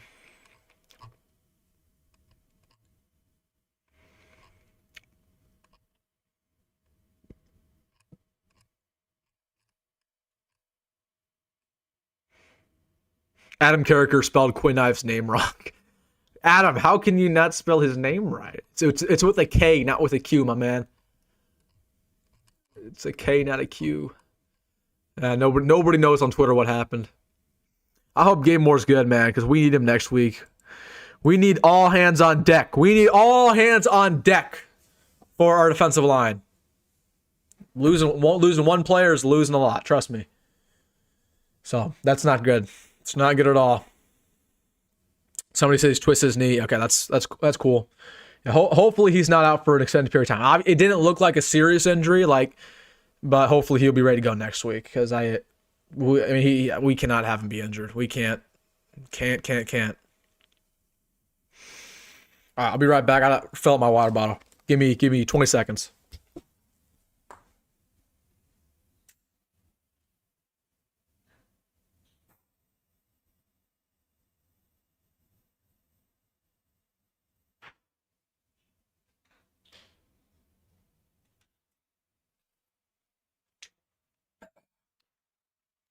All right. He grabbed his knee, is what people are saying. Well, I mean, if he grabbed his knee, that's a lot worse. That's a lot worse than what I was thinking.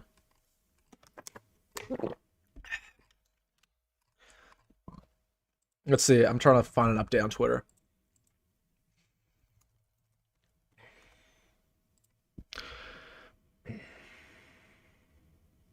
He's slow. Okay, so Gabe Moore walked off on his own power. That's good.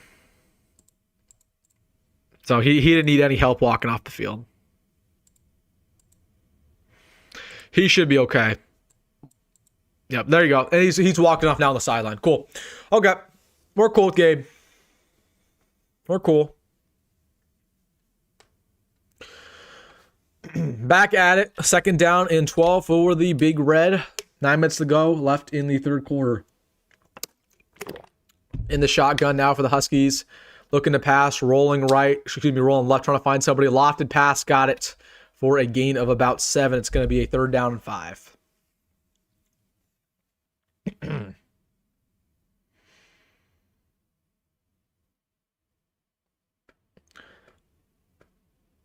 on, boys, get off the field. We need another 3 and out. Give me another 3 and out. I'm greedy. What can I say? I'm greedy.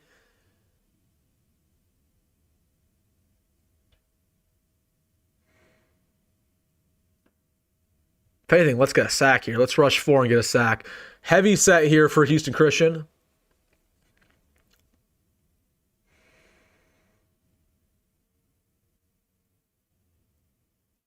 Takes a snap, looking to pass. Pass rush is getting there. And there's oh my gosh. Caught it for a 1st down and the ref got decked. The ref threw a flag and got decked. Nebraska said, why are you throwing a flag, buddy? And he decked him. Oh my goodness. That's crazy.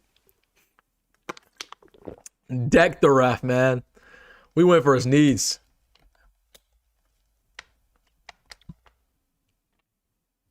We'll see what this flag's all about, though. Looked like it was on us. Okay. Classic.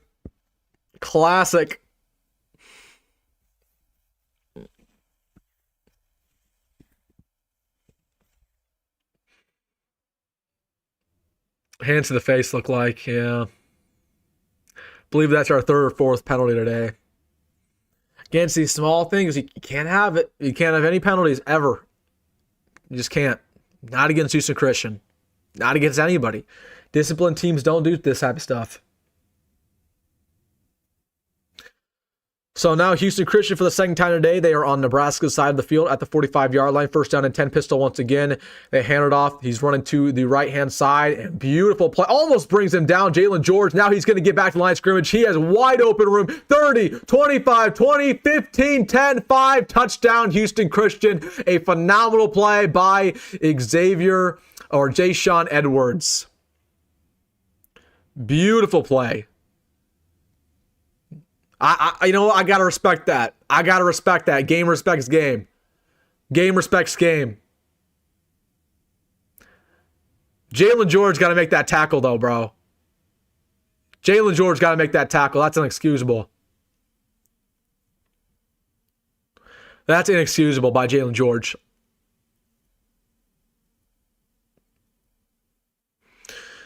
Yeah.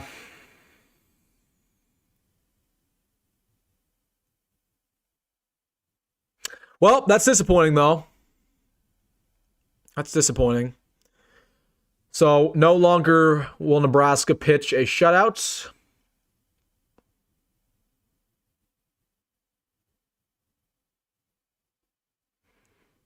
Yeah. Gosh, Jalyn George, you got to make that tackle, man. You got to make that tackle. You are 150 pounds heavier than that, brother. You got to make that tackle. It's inexcusable. It's inexcusable, man. Whatever. Game respects game, though. That was a heck of a play by the running back. That running back's a gamer. He's a gamer, man. So I respect it. But, man, I wanted that shutout badly. But I'm not surprised. What did I tell you? What was my score prediction? My score prediction was 59. 59-10 was my score prediction. It's very much in play. It's very much in play. I think it could happen. I think it could happen. So, somebody said the backups are in too early. I don't know. I think the backups are in at the perfect time. We're up big. We're gonna win no matter what, but that just can't happen. Gosh, it can't happen.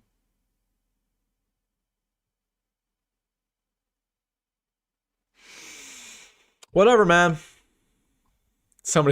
Isaiah said fire the D-line coach.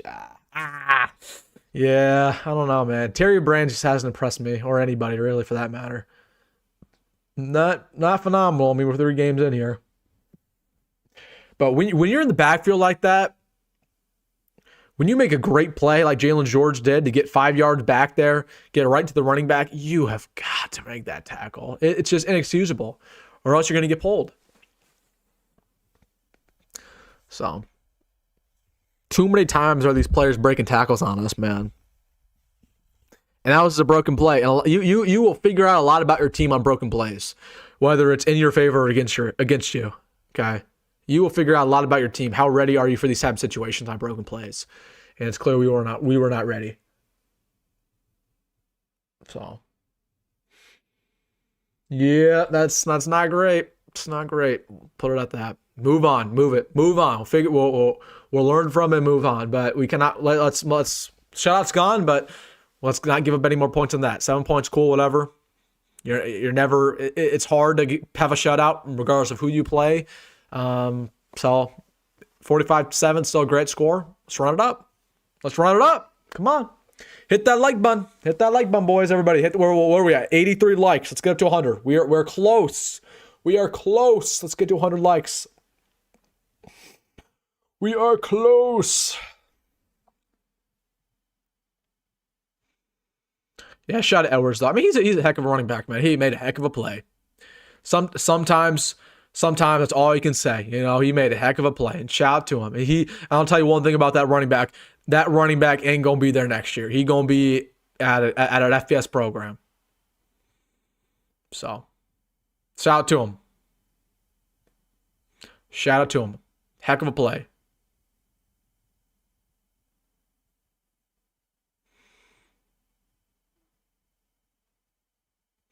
All right, the offense is back out there. On the bright side, folks, every single time we touch the football today, the offense has scored a point. And it's been mostly touchdowns. We only had 1 field goal. All right, here we go. First down 10 for Nebraska at the 25-yard line. TD Lateef has the backfield to himself. Now Quinn Ives motions to him. Quinn Ives had a great ball game, and now there's a flag on the field. I believe it is on Houston Christian for encroachment. Offsides. It'll be a first down and 5.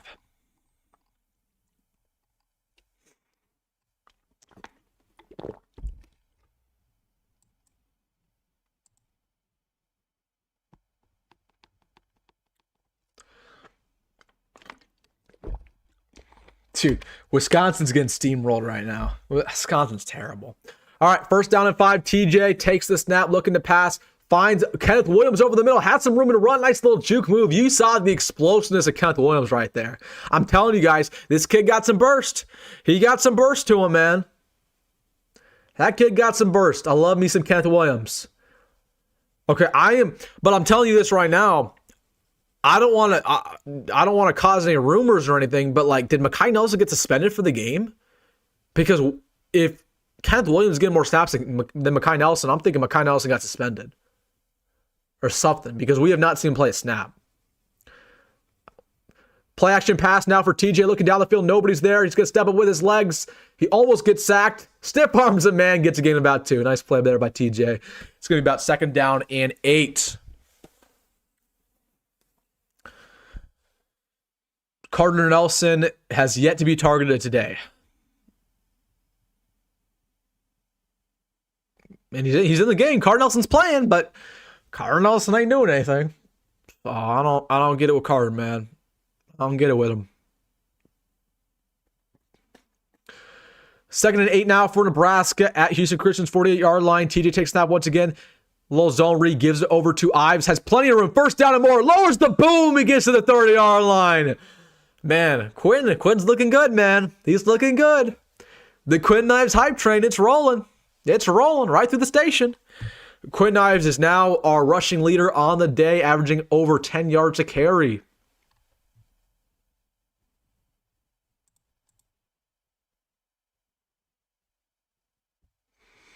Now under 6 minutes to go, left in the 3rd quarter. TJ takes a snap once again, looking to pass, steps in the pocket. These receivers are not getting open. He's directing guys downfield. Now he's going to take it and run himself, and he'll get out of bounds for a gain of 6. These receivers have not been open all half. I can't explain it. Whether it's Gardner Nelson, Cortez Mills, you got to give credit where credit's due. Houston Christian's playing well, but these receivers aren't giving them nothing. They ain't giving them nothing. We might as well just continue to run the football. Like, run the football every snap at this rate, man. Because one thing's working, one thing's not.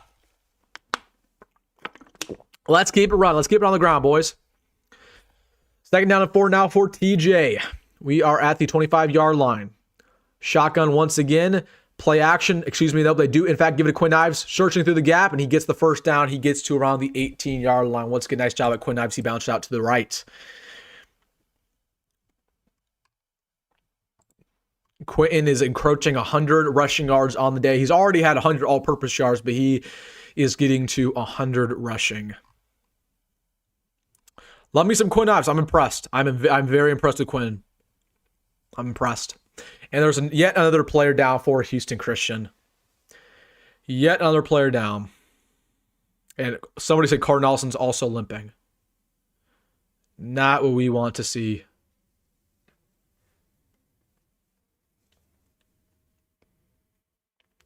Look at Dylan giving some inspiration to TJ. I love that about Dylan, though, man. I think Dylan's a leader. He is a leader. And that's what you want from your quarterback. You don't want your quarterback to be standoffish of your backup. You know, you want your starting quarterback to give him advice, give him mentorship, and just be his friend, right? Be his friend.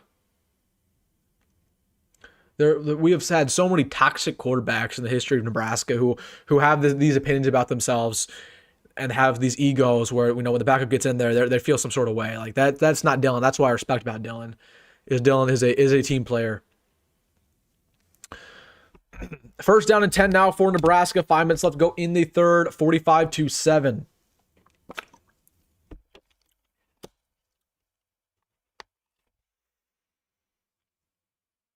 Two running backs now in the backfield.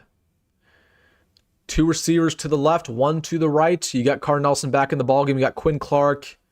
I believe Cortez Mills at the top of your screen. They're going to hand it off to Quinn Ives. He's running through the A-gap, trying to find something. He gets a gain of nothing. Gets a gain of nothing. Come on, boys. Got to capitalize. Got to capitalize. Let's go. We didn't get this far to just get this far. We didn't get this far to put up a field goal. We got this far to put up points, put up a touchdown. TJ once again in the shotgun. Isaiah Mozee on the motion. Looking to pass. We're looking to his left. Nothing's there. Now looking to his right. Once again, nothing there. Now fires to about the 5-yard line. A little bit of a low ball, but really good coverage by Houston Christian. Incompletion. But there is a flag on the field, and that's going to be on the Huskies, it looks like. We'll see what they call. It looks like maybe a PI. Yep, they're going to call PI in Houston Christian. Honestly, I thought it was a good play. I thought it was good coverage, but hey, we'll take it, man. We'll take it. We'll take what we can take. We'll take what we can take.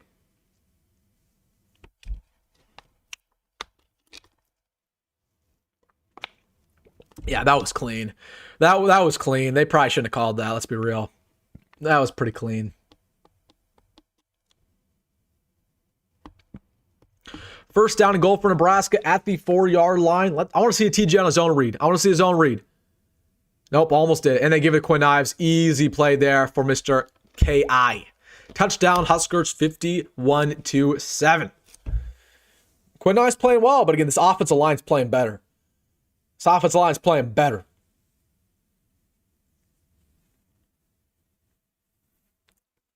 Shout out to K, man.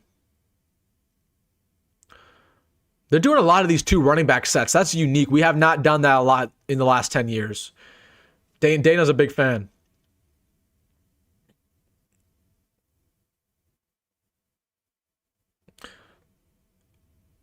People are saying, nah, that PI was a soft call. Let's be real here, guys. If Nebraska got called for that, you guys would be up in arms.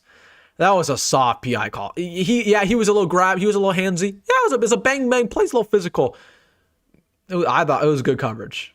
We can't have it both ways. If they call that against Nebraska and you're going to get up in arms, don't get mad that, don't say when another team gets called for it that, oh, it was a great call. I don't know. All right, boys. We're up 52-7. 4 minutes left to go in the third quarter. I will be right back. I've been streaming for 2 hours, 3 hours now. I gotta go to the bathroom. I'll be right back. Mingle amongst yourselves for 1 minute.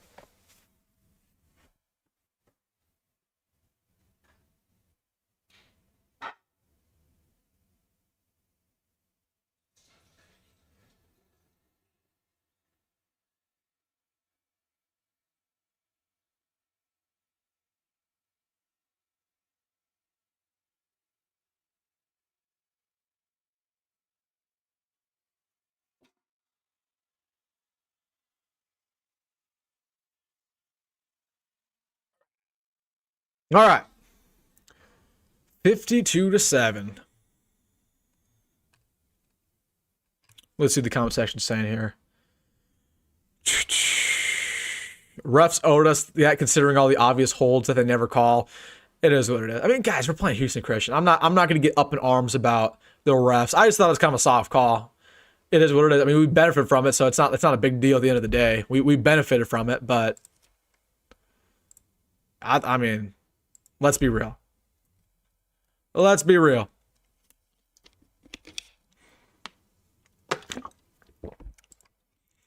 Let's be real.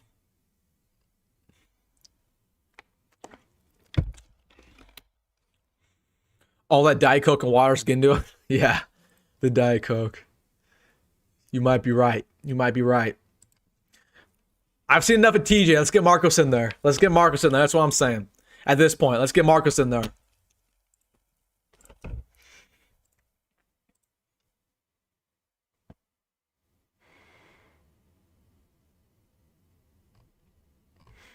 All I'm saying, though, is we're getting close to my prediction. We're getting close to 59-10. We just need one more touchdown and 3 more points for Houston Christian. I'm just saying, we're getting close. We're getting close.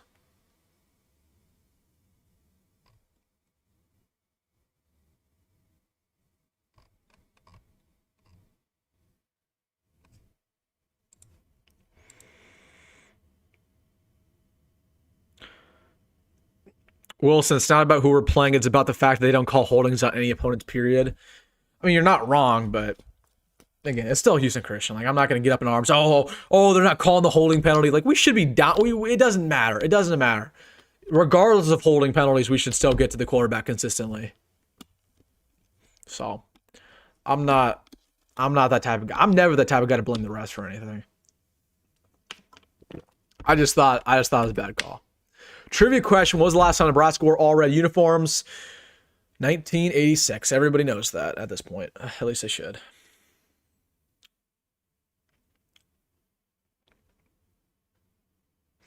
Kickoff for the Huskers. Let's see if we can get to the back of the end zone. Nope, it's going to be way short. And he fair catches it.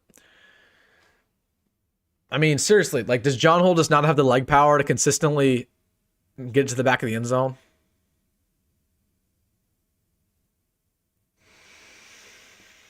I don't know. Story for another day.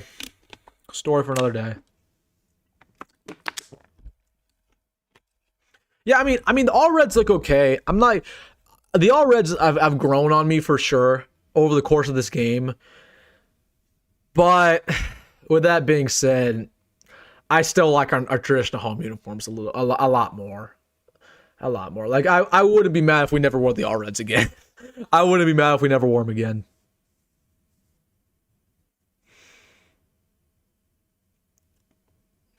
All right, first down and 10 for Houston Christian. Run right up the middle, gets a gain about 6 or 7. They've been gashing us. They've been getting some running lanes recently, man. Sulifotu's in there. Cade Petchok's in there. David Hufkin's in there. We got the crew. Jameer Khan's in there.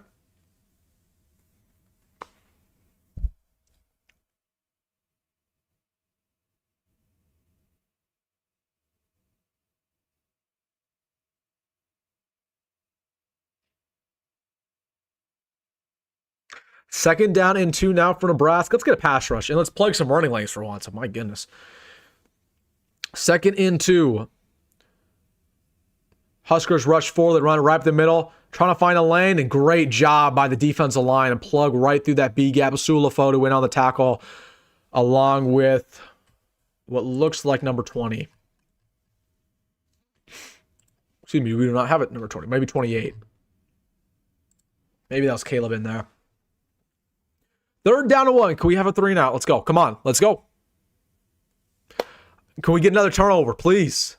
Jump a route. Who's going to make a play? I mean, this is really your opportunity. If you're a second stringer or a third stringer with Nebraska, if you make one play here, you have an opportunity to jump up at the depth chart and get more action for yourself. Like, come on, let's go. Who's going to be a difference maker? Or are you just going to be a guy, or are you going to be a difference maker? Third down and 1. Shotgun. They play action. Now the quarterback runs right up the middle. It's going to be close. I believe he got the first down, though. It was like it was a botch zone read is what it looked like. Where they were supposed to hand it off, and they didn't, and the quarterback just ran right up the middle. Yeah, that was weird. They got it, though. They probably got it.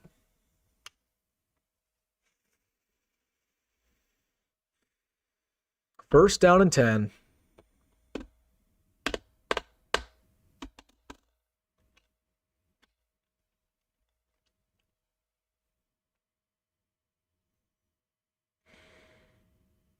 First down 10 now for the Huskies at the 36-yard line. Their own. They give it right back down the middle, trying to wait for a running lane, and they get a gain about 6 or 7. And once again, you kind of see Nebraska falter stopping the run. They've done a really good job today, but you start to put in the second stringers and third stringers, and it looks pretty easy for Houston Christian. Looks a little too easy. All I'm saying, looks a little too easy, maybe. Wilson, are you going to the Michigan game? I am. I will be there. Thoughts on Rex Guthrie? He's playing all right. I'm not been super impressed. He gave up a couple plays in zone coverage, but he's a physical tackler. I'll tell you that. Houston, the running backs there are solid. I mean, they got some good backs. They got some production. Second down and 2. Once again, the pistol, they get it right down the middle, waiting for a lane. The boys, oh my gosh, he breaks a tackle. But he's gonna be short of about 1 yard. He bounced out to the right-hand side, and once again, the defensive line could not bring him down. The defensive line might have a tackling issue. That's about 3 or 4 times a day where the D-line actually makes a good play off the edge. And I don't know, somebody put in the comment section who that player was who missed the tackle. But they make a great play off the edge to get to the running back, and yet, for whatever reason, they can't bring him down. So you need some help from the secondary to actually make the tackle. So, all right, everybody put up the 4s. I think they're letting the clock drain. We're going to the fourth quarter. 4. All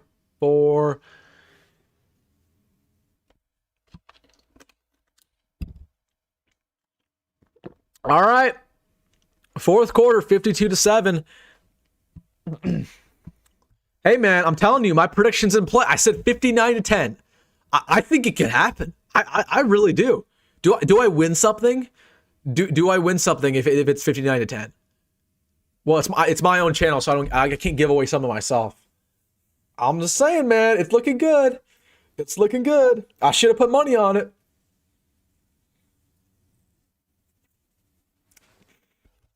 I should have put money on it. I should have bet like $10. Probably would have won like 1,000 if I got it right. So much for 60 plus points. This defense is too garbage to get off the field. We could still very well put up 60 today. I think we could still score 2 touchdowns for sure. For sure. Again, reminder, we will stop our live around, I'd say around, again, 4 or 5 minutes left to go in the game because I got to record my video. And then we'll do a post-game live probably about 10 minutes after the game. So be here post-game. I'll think about it for a bit, and then we'll discuss the good, the bad, and the ugly, and where we go from here. And mostly what we're going to do in the post-game today, we're going to talk about Michigan. We're going to talk about what we need to do next week. That's going to be kind of the focus of the post-game. So make sure to be here for the post-game live because it will be a good time.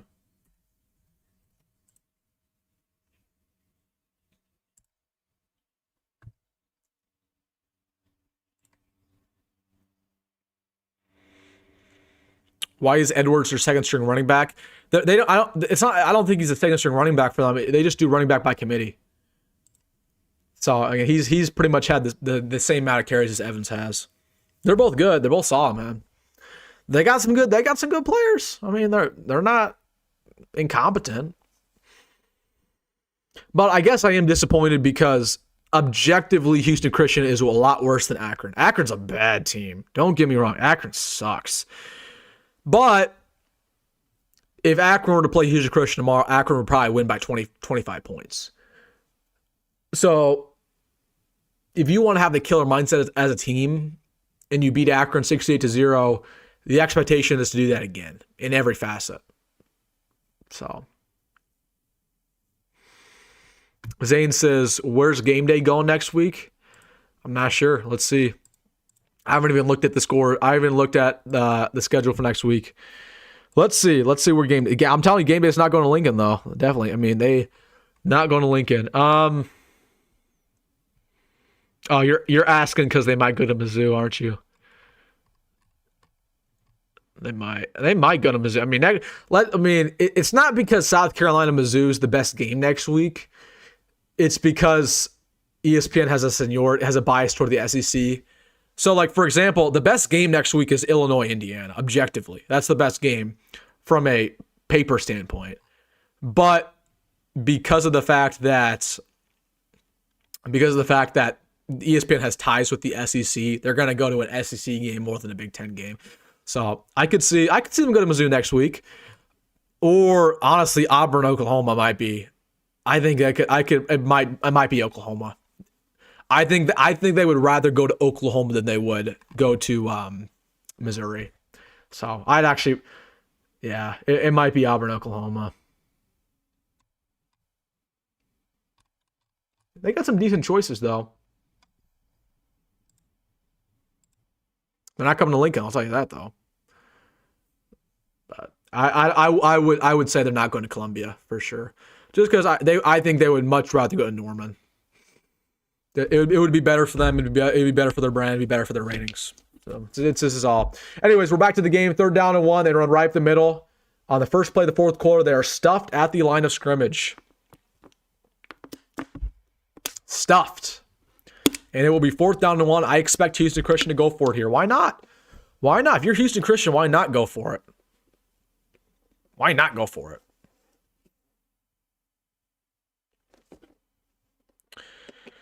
FS1 said Nebraska hasn't worn all red uniforms since 1986. And then we wore all red uniforms against Wisconsin in 2012. Well, yeah, we did wear all red uniforms versus them, but they were different. They had like the black lettering too. They weren't our traditional all reds, is what they mean. 4th down and 1. They're going to go for it. They run it right up the middle, and they got it. Stumbles and gets his way for about 3 or 4. Nebraska cannot get off the field. Disappointing, man. Disappointing. But what more needs to be said?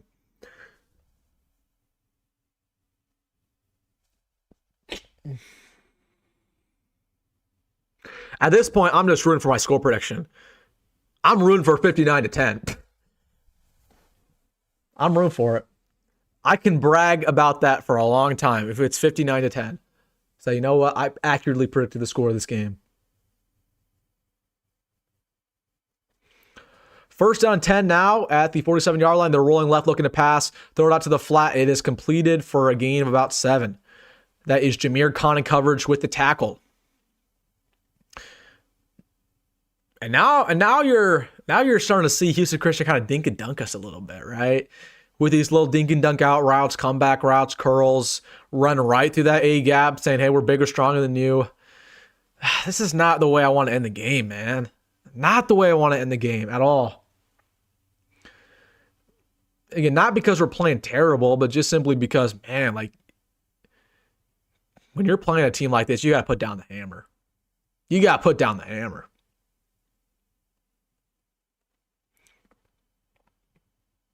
Second and 2, run right up the middle. They're going to be short about 1 yard. It's going to be about 3rd down 1. Who is 43? Hold on. Let me look at his roster. There's a lot of guys out there. Michael Booker, he looks huge, dude. Michael Booker, I've not seen him play in like 2 or 3 years. He used to be a DB. He looks huge. Hey, that weight program doing good work on Michael Booker. He looks big. He looked big.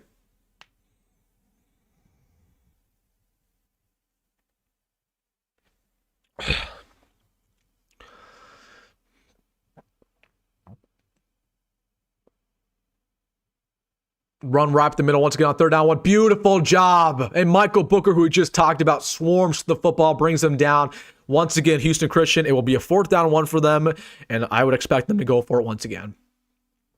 I would expect that. Jalen George did a good job once again to kind of plug that running lane. 4th down and 1. Get off the field, man. Get off the field. Let's go. Get off the field. Come on. It's not hard. And you know what they're doing, too. They're going to run this ball. They're going to run this ball. Pistol formation. Weird takes a snap. They run it right up the middle. Boyd's trying to get to him. It'll be close. And he does, in fact, get the 1st down once again. Gets the 1st down.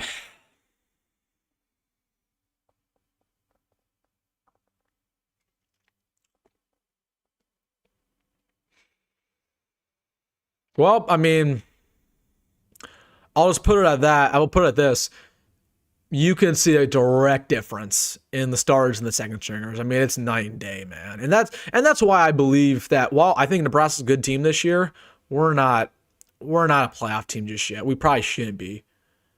Right? Because while our starters are good, you need to have great depth, and our depth is fine, but it's not adequate enough to win, 10 or 11 games over the course of a season. 1st down and 10. Nice little play there by Jamarion, the breakup. It'll be 2nd down and 10 now.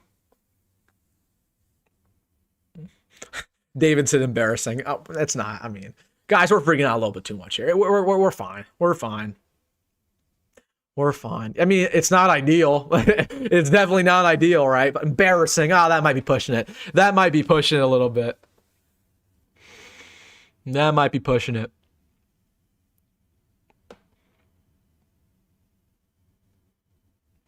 Second down and 10 now. 10 minutes left to go in the ball game for Nebraska versus Houston Christian.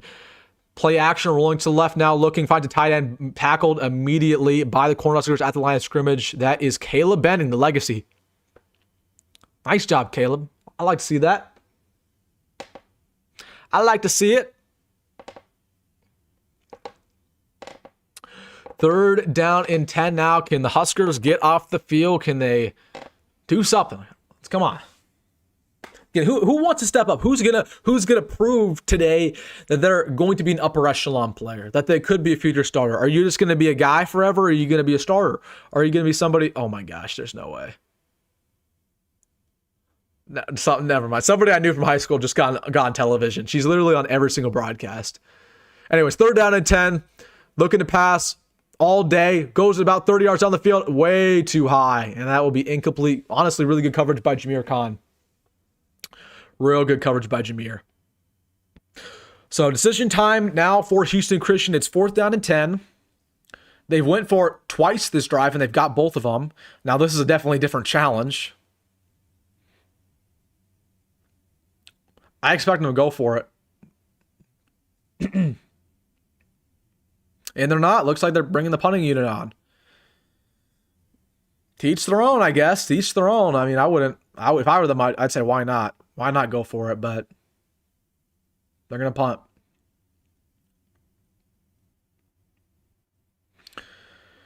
Fourth down and 10. There's a flag on the field before the play. They're going to call a false start. False start.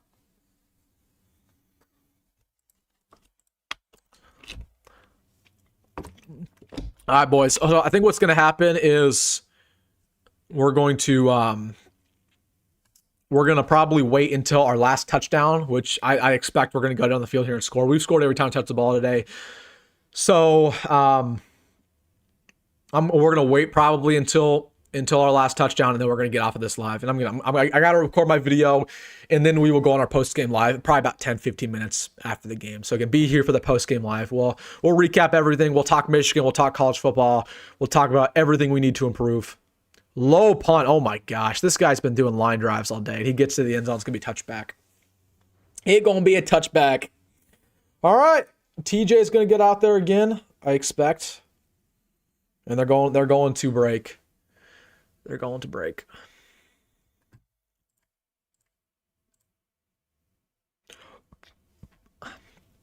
Let's see what Twitter's saying. Anything funny? Anything funny? Anything? Oh, they're talking about the Bud Crawford fight.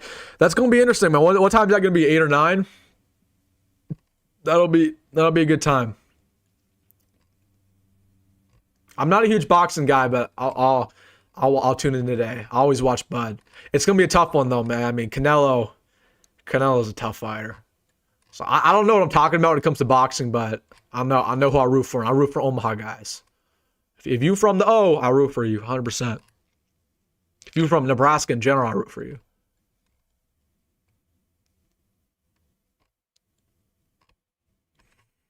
Twitter's not saying much today. They're just content with what's going on, I suppose. David says, real talk, Wilson, love the content you push out. You're absolute menace. I love it. Hey, David, I appreciate you, man. I appreciate you. Absolutely, my man. People are saying rules on Ozempic. That's crazy. That's crazy, man. I mean, he might be, honestly. At this point, I wouldn't doubt it. I wouldn't doubt he's on Ozempic. Oh, no. Never mind. They're talking about the commercial. They're talking about the commercial. Oh, Ozempic. Oh, you're telling me you don't like that commercial? It's a great jingle, man. It's a great jingle. I'm getting excited for the Black Friday commercials and the Christmas commercials. Those will be fun. Oh, Ozempic. And they got the Geico on here, man. Oh, you look familiar. Oh, yeah, you look like Daryl. Dude, these commercials give me a kick.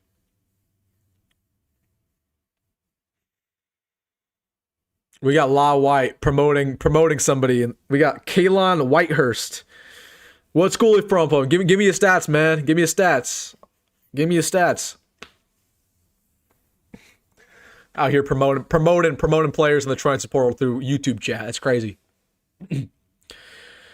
Archie's poor parents are over here, watched him not play. I don't think they're there for the game. They were there last week, though. Yeah, poor Archie, man. I'm cool with that. I told you guys I never want to see Archie punt, ever. I don't care how good he is. I don't care. Never. I don't want him to play because I'd rather not punt. All right. Back to it. 10 minutes left to go in the ball game. We have scored every single time we touch the football. Let's not have that change now. TJ Lateef all to himself. Now Quinten Ives in motion. TJ takes the snap, play action to Quinten Ives, now gets over to the flat, nice little play over to Isaiah Mozee, has space, breaks a tackle, gets to the 35-yard line. Beautiful, nice little RPO there at Isaiah. Love it. Love that play call, and that's what makes Dana Holgerson a great coordinator, stuff like that. That's creative, man. Yo, honestly, I might text Mekhi Nelson's dad right now because I'm actually starting to think he got suspended for the game.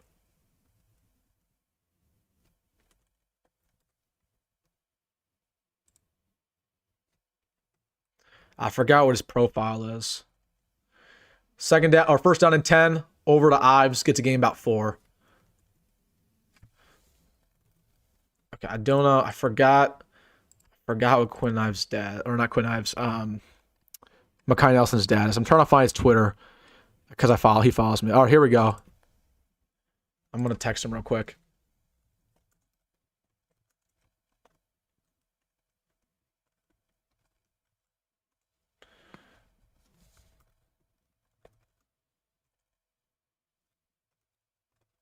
All right, we just texted Mekhi Nelson's dad. I'm literally, we have not seen him play a single snap. So at this point, I'm like, he got to be suspended. Play action pass to TJ. He's looking, he's throwing downfield, has a man wide open, hits him in the numbers. Cortez Mills, first touchdown of his career on the post routes. What a play. Let's go. And that was a dime. That was a dime. Dylan had that throw on first drive of the game and underthrew Dane by about 10 to 20 yards. TJ threw him in the numbers. TJ threw him in the numbers. Okay. I see you, TJ. I see you. I see you. All day. Yeah, Cortez, man. I want to see that route by Cortez. He was open by about 5-10 yards. And Cortez ain't a burner like that. He ain't a burner like that. But he's a great route runner, man. He got great hands. Love it, mate. Love it. That's what it's all about. Cortez Mills, first touchdown of the career. TJ Lateef, first passing touchdown of his career. It's fitting that those two had that connection for their first touchdowns. That's fitting because that's going to be a nice little duo for years to come here at Nebraska. At least it should be. So I love that. I love to see that. Proud of those boys, man. Proud of them. Heck of a play. It's exactly, that was our biggest play today. That was our biggest chunk play. I'm telling you, the TJ Lateef fan club, it's growing. It's growing by the day. It's growing by the hour. There will be people, for better or worse, if Dylan ever starts to struggle, they're like, oh, we got to get TJ in there. We got to get TJ in there. For better or worse, people are going to start saying that. So, but hey, man, shout to TJ. Shout out to TJ, man. Heck of a ball. Heck of a ball. Again, Dylan had that exact same pass. It was the exact same play, maybe, in the first quarter, and Dylan underthrew him by 10 yards. So, I mean, that says a lot. I don't know. I mean, not to sit here and act like TJ's the better quarterback, because that'd be irresponsible and that'd be incorrect. But, I mean, for TJ's first ever deep ball to be like that, that's exactly what you should see, man. I was telling y'all about TJ. I told you guys a year ago about TJ. I said, this kid's a winner. Nebraska fans are going to fall in love with this kid, man. They're going to fall in love with him. Not because he's this dual threat guy who runs a 4.4. I mean, that's awesome, right? He's incredibly elusive, but it's because of his accuracy, because of his winner mentality. I mean, that dude wins. That's all he does. He just wins, and he comes to compete. So I love that, man. I love that.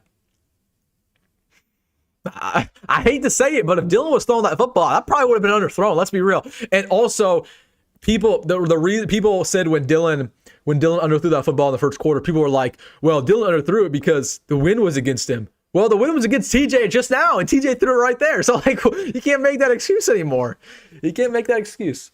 I'm just saying. Hit that like button if you're excited about that touchdown. We're 9 likes away. We're 9 likes away. Let's get to 100. We're 9 likes away. So we'll just get to 100. My score prediction is still in play, though. Still in play. Still in play. Oh. Dude, these other games right now are egregious. Like, there's nothing to watch. I mean, we got Clemson, Georgia Tech. That's close. It's a close game. They're about tied up 21-21. But that's about it. These other games are awful, man. I'm nervous these 2:30 games are going to be unwatchable, too. I think that might happen. I mean, Georgia, Tennessee, I think it'll be a blowout for Georgia. These other ones aren't interesting either. So.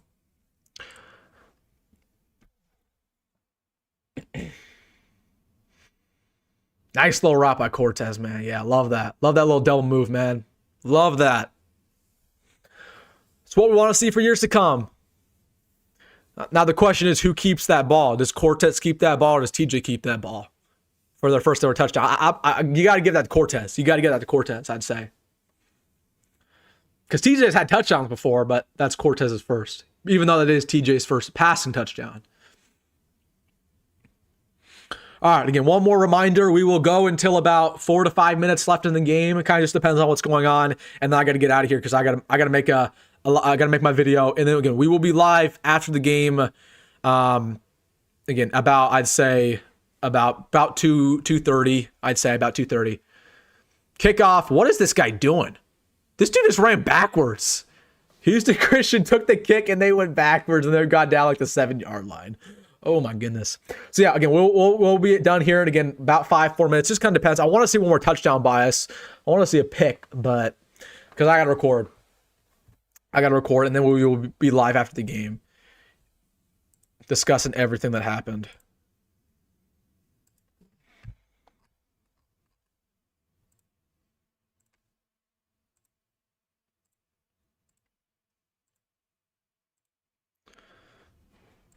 All right, first down 10 for Houston Christian. 3 now. Come on.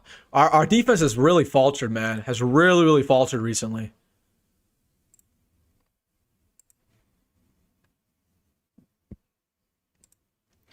Right down the middle. Bounces out right. Oh, ball's free. Ball's free. Do we get it? We got it. We got it. Second turnover of the game. Let's go. Who punched it out? I think Kamir Prescott ended up getting it. Or he might have punched it out too. Ball is free. Nebraska gets their second turnover of the game. I told y'all I want 3. We got 2. Can we get 1 more? Heck yeah, man. Let's go.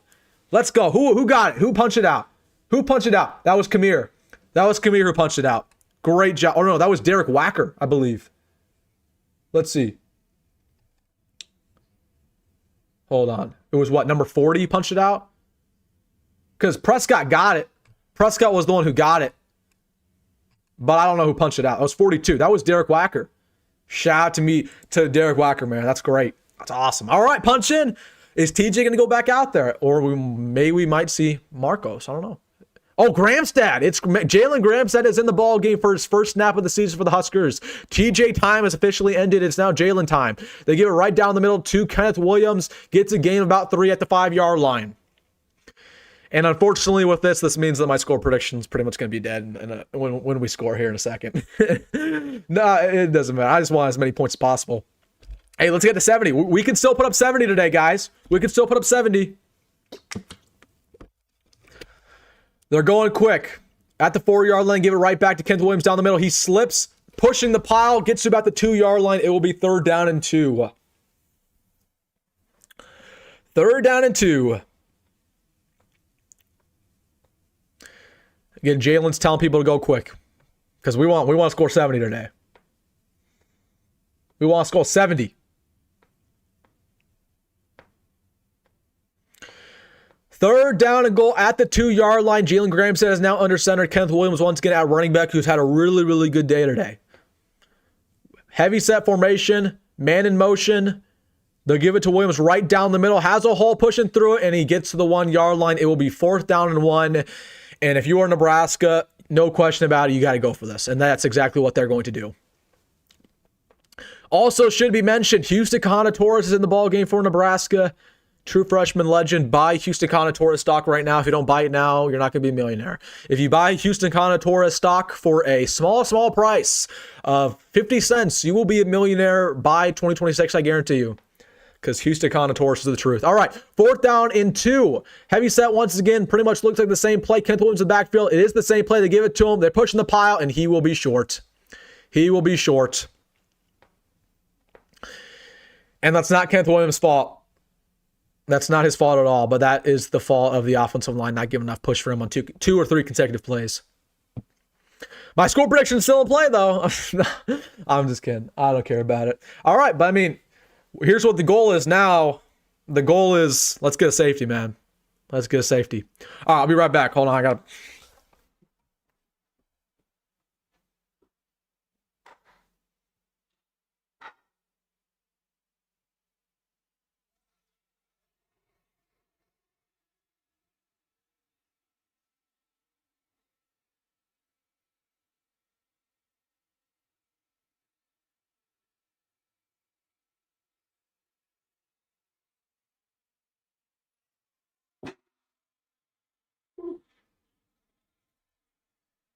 All right.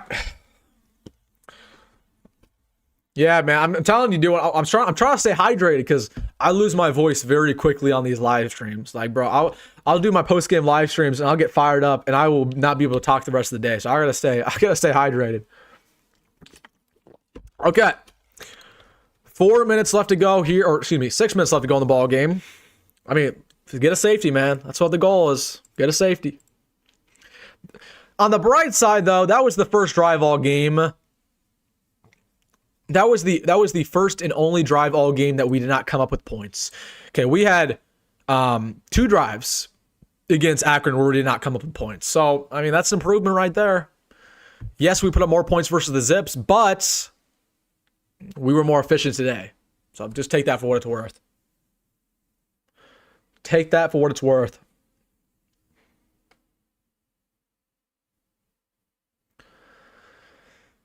That was disappointing, says Terry. I mean, yeah, it was a little bit. I mean, it is what it is. We got the third stringers in there, guys. We got the walk-ons in there. I mean, it's not that big of a deal. It would have been nice, but it's not that big of a deal.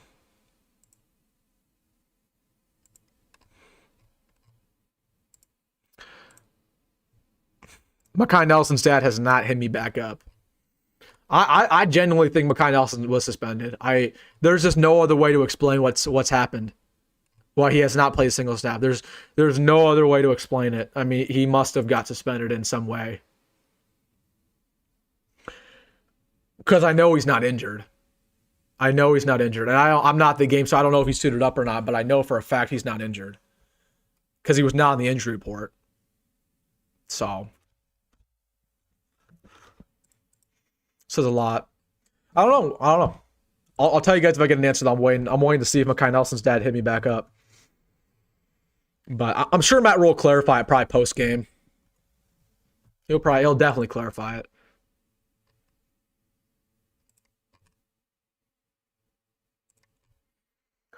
Oh, they got the backup quarterback in there now for Houston Christian. Okay. Maddox Klopp, what a name. 6'5", big boy. All right. Come on, boys. Get a safety. Let's get a safety. Dude, quarterback sneak. Love it. They get a game about 3. Love it. That's funny.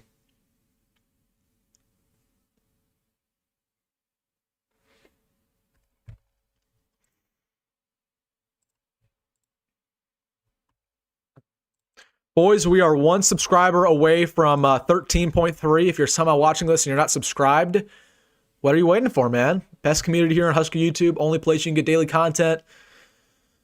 I mean, it's a no-brainer. Hit that subscribe. Let's get to 13.3.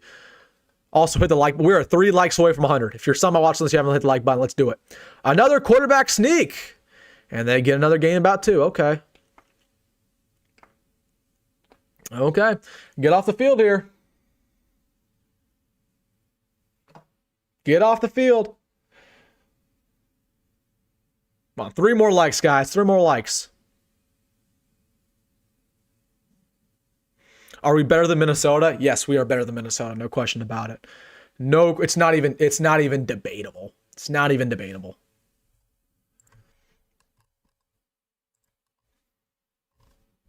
Only 3 sacks on the days, guys. Only 3 sacks. Man, it's kind of disappointing.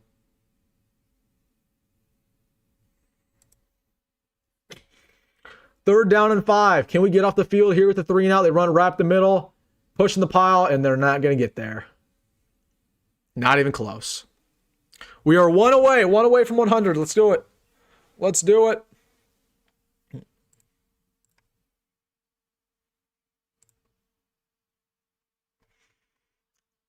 Yep, we get it. Nice job. Thank you, guys. 100 likes on the stream. Okay. We're about that time, so I got to get out of here. We got 4 minutes left in the game anyways. So be here post-game. We will be live, I'd say, about 2:30.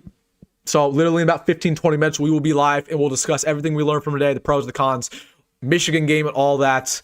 But I got to get out of here because I got to record my video real quick, and then we'll be live. So I want to see all your faces. I know all your usernames. I want to see all you guys in the post-game live. Isaiah Mozee, nice little return. Actually, Isaiah, bring it to the house. Come on, Isaiah. Oh, man, he almost did. Isaiah almost bring it back. He was so close. Man. Okay, guys. I'm going to get out of here. I'm going to get out of here because I'm going to prepare to record, but be here for the post game live. Again, we'll be live probably 5-10 minutes after the ball game. So again, be here right after. I'll give it one more play. Tribal Chief says there's a touchdown. Hold on. Hold the phone. Tribal Chief is at the game. So Tribal Chief has an inside scoop. What I got to see this real quick before we end the stream. I want to end the stream on a touchdown. Gramstad in the ball game. Isaiah Mozee in at running back.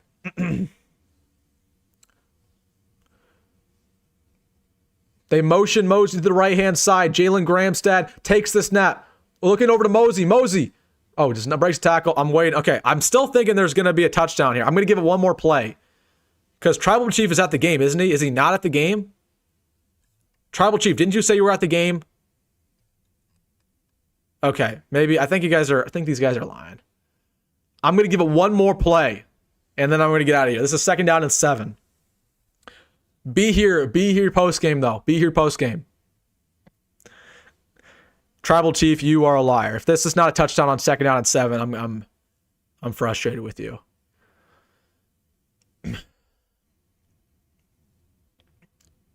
And it was a false start, I think. All right, we're getting out of here, boys. See you in the post game live stream, everybody. I will see you guys soon. Thank you guys for all tuning in. We will see you in the post game. See you guys soon. 10 minutes, 10, 15, 20 minutes. I will see you then.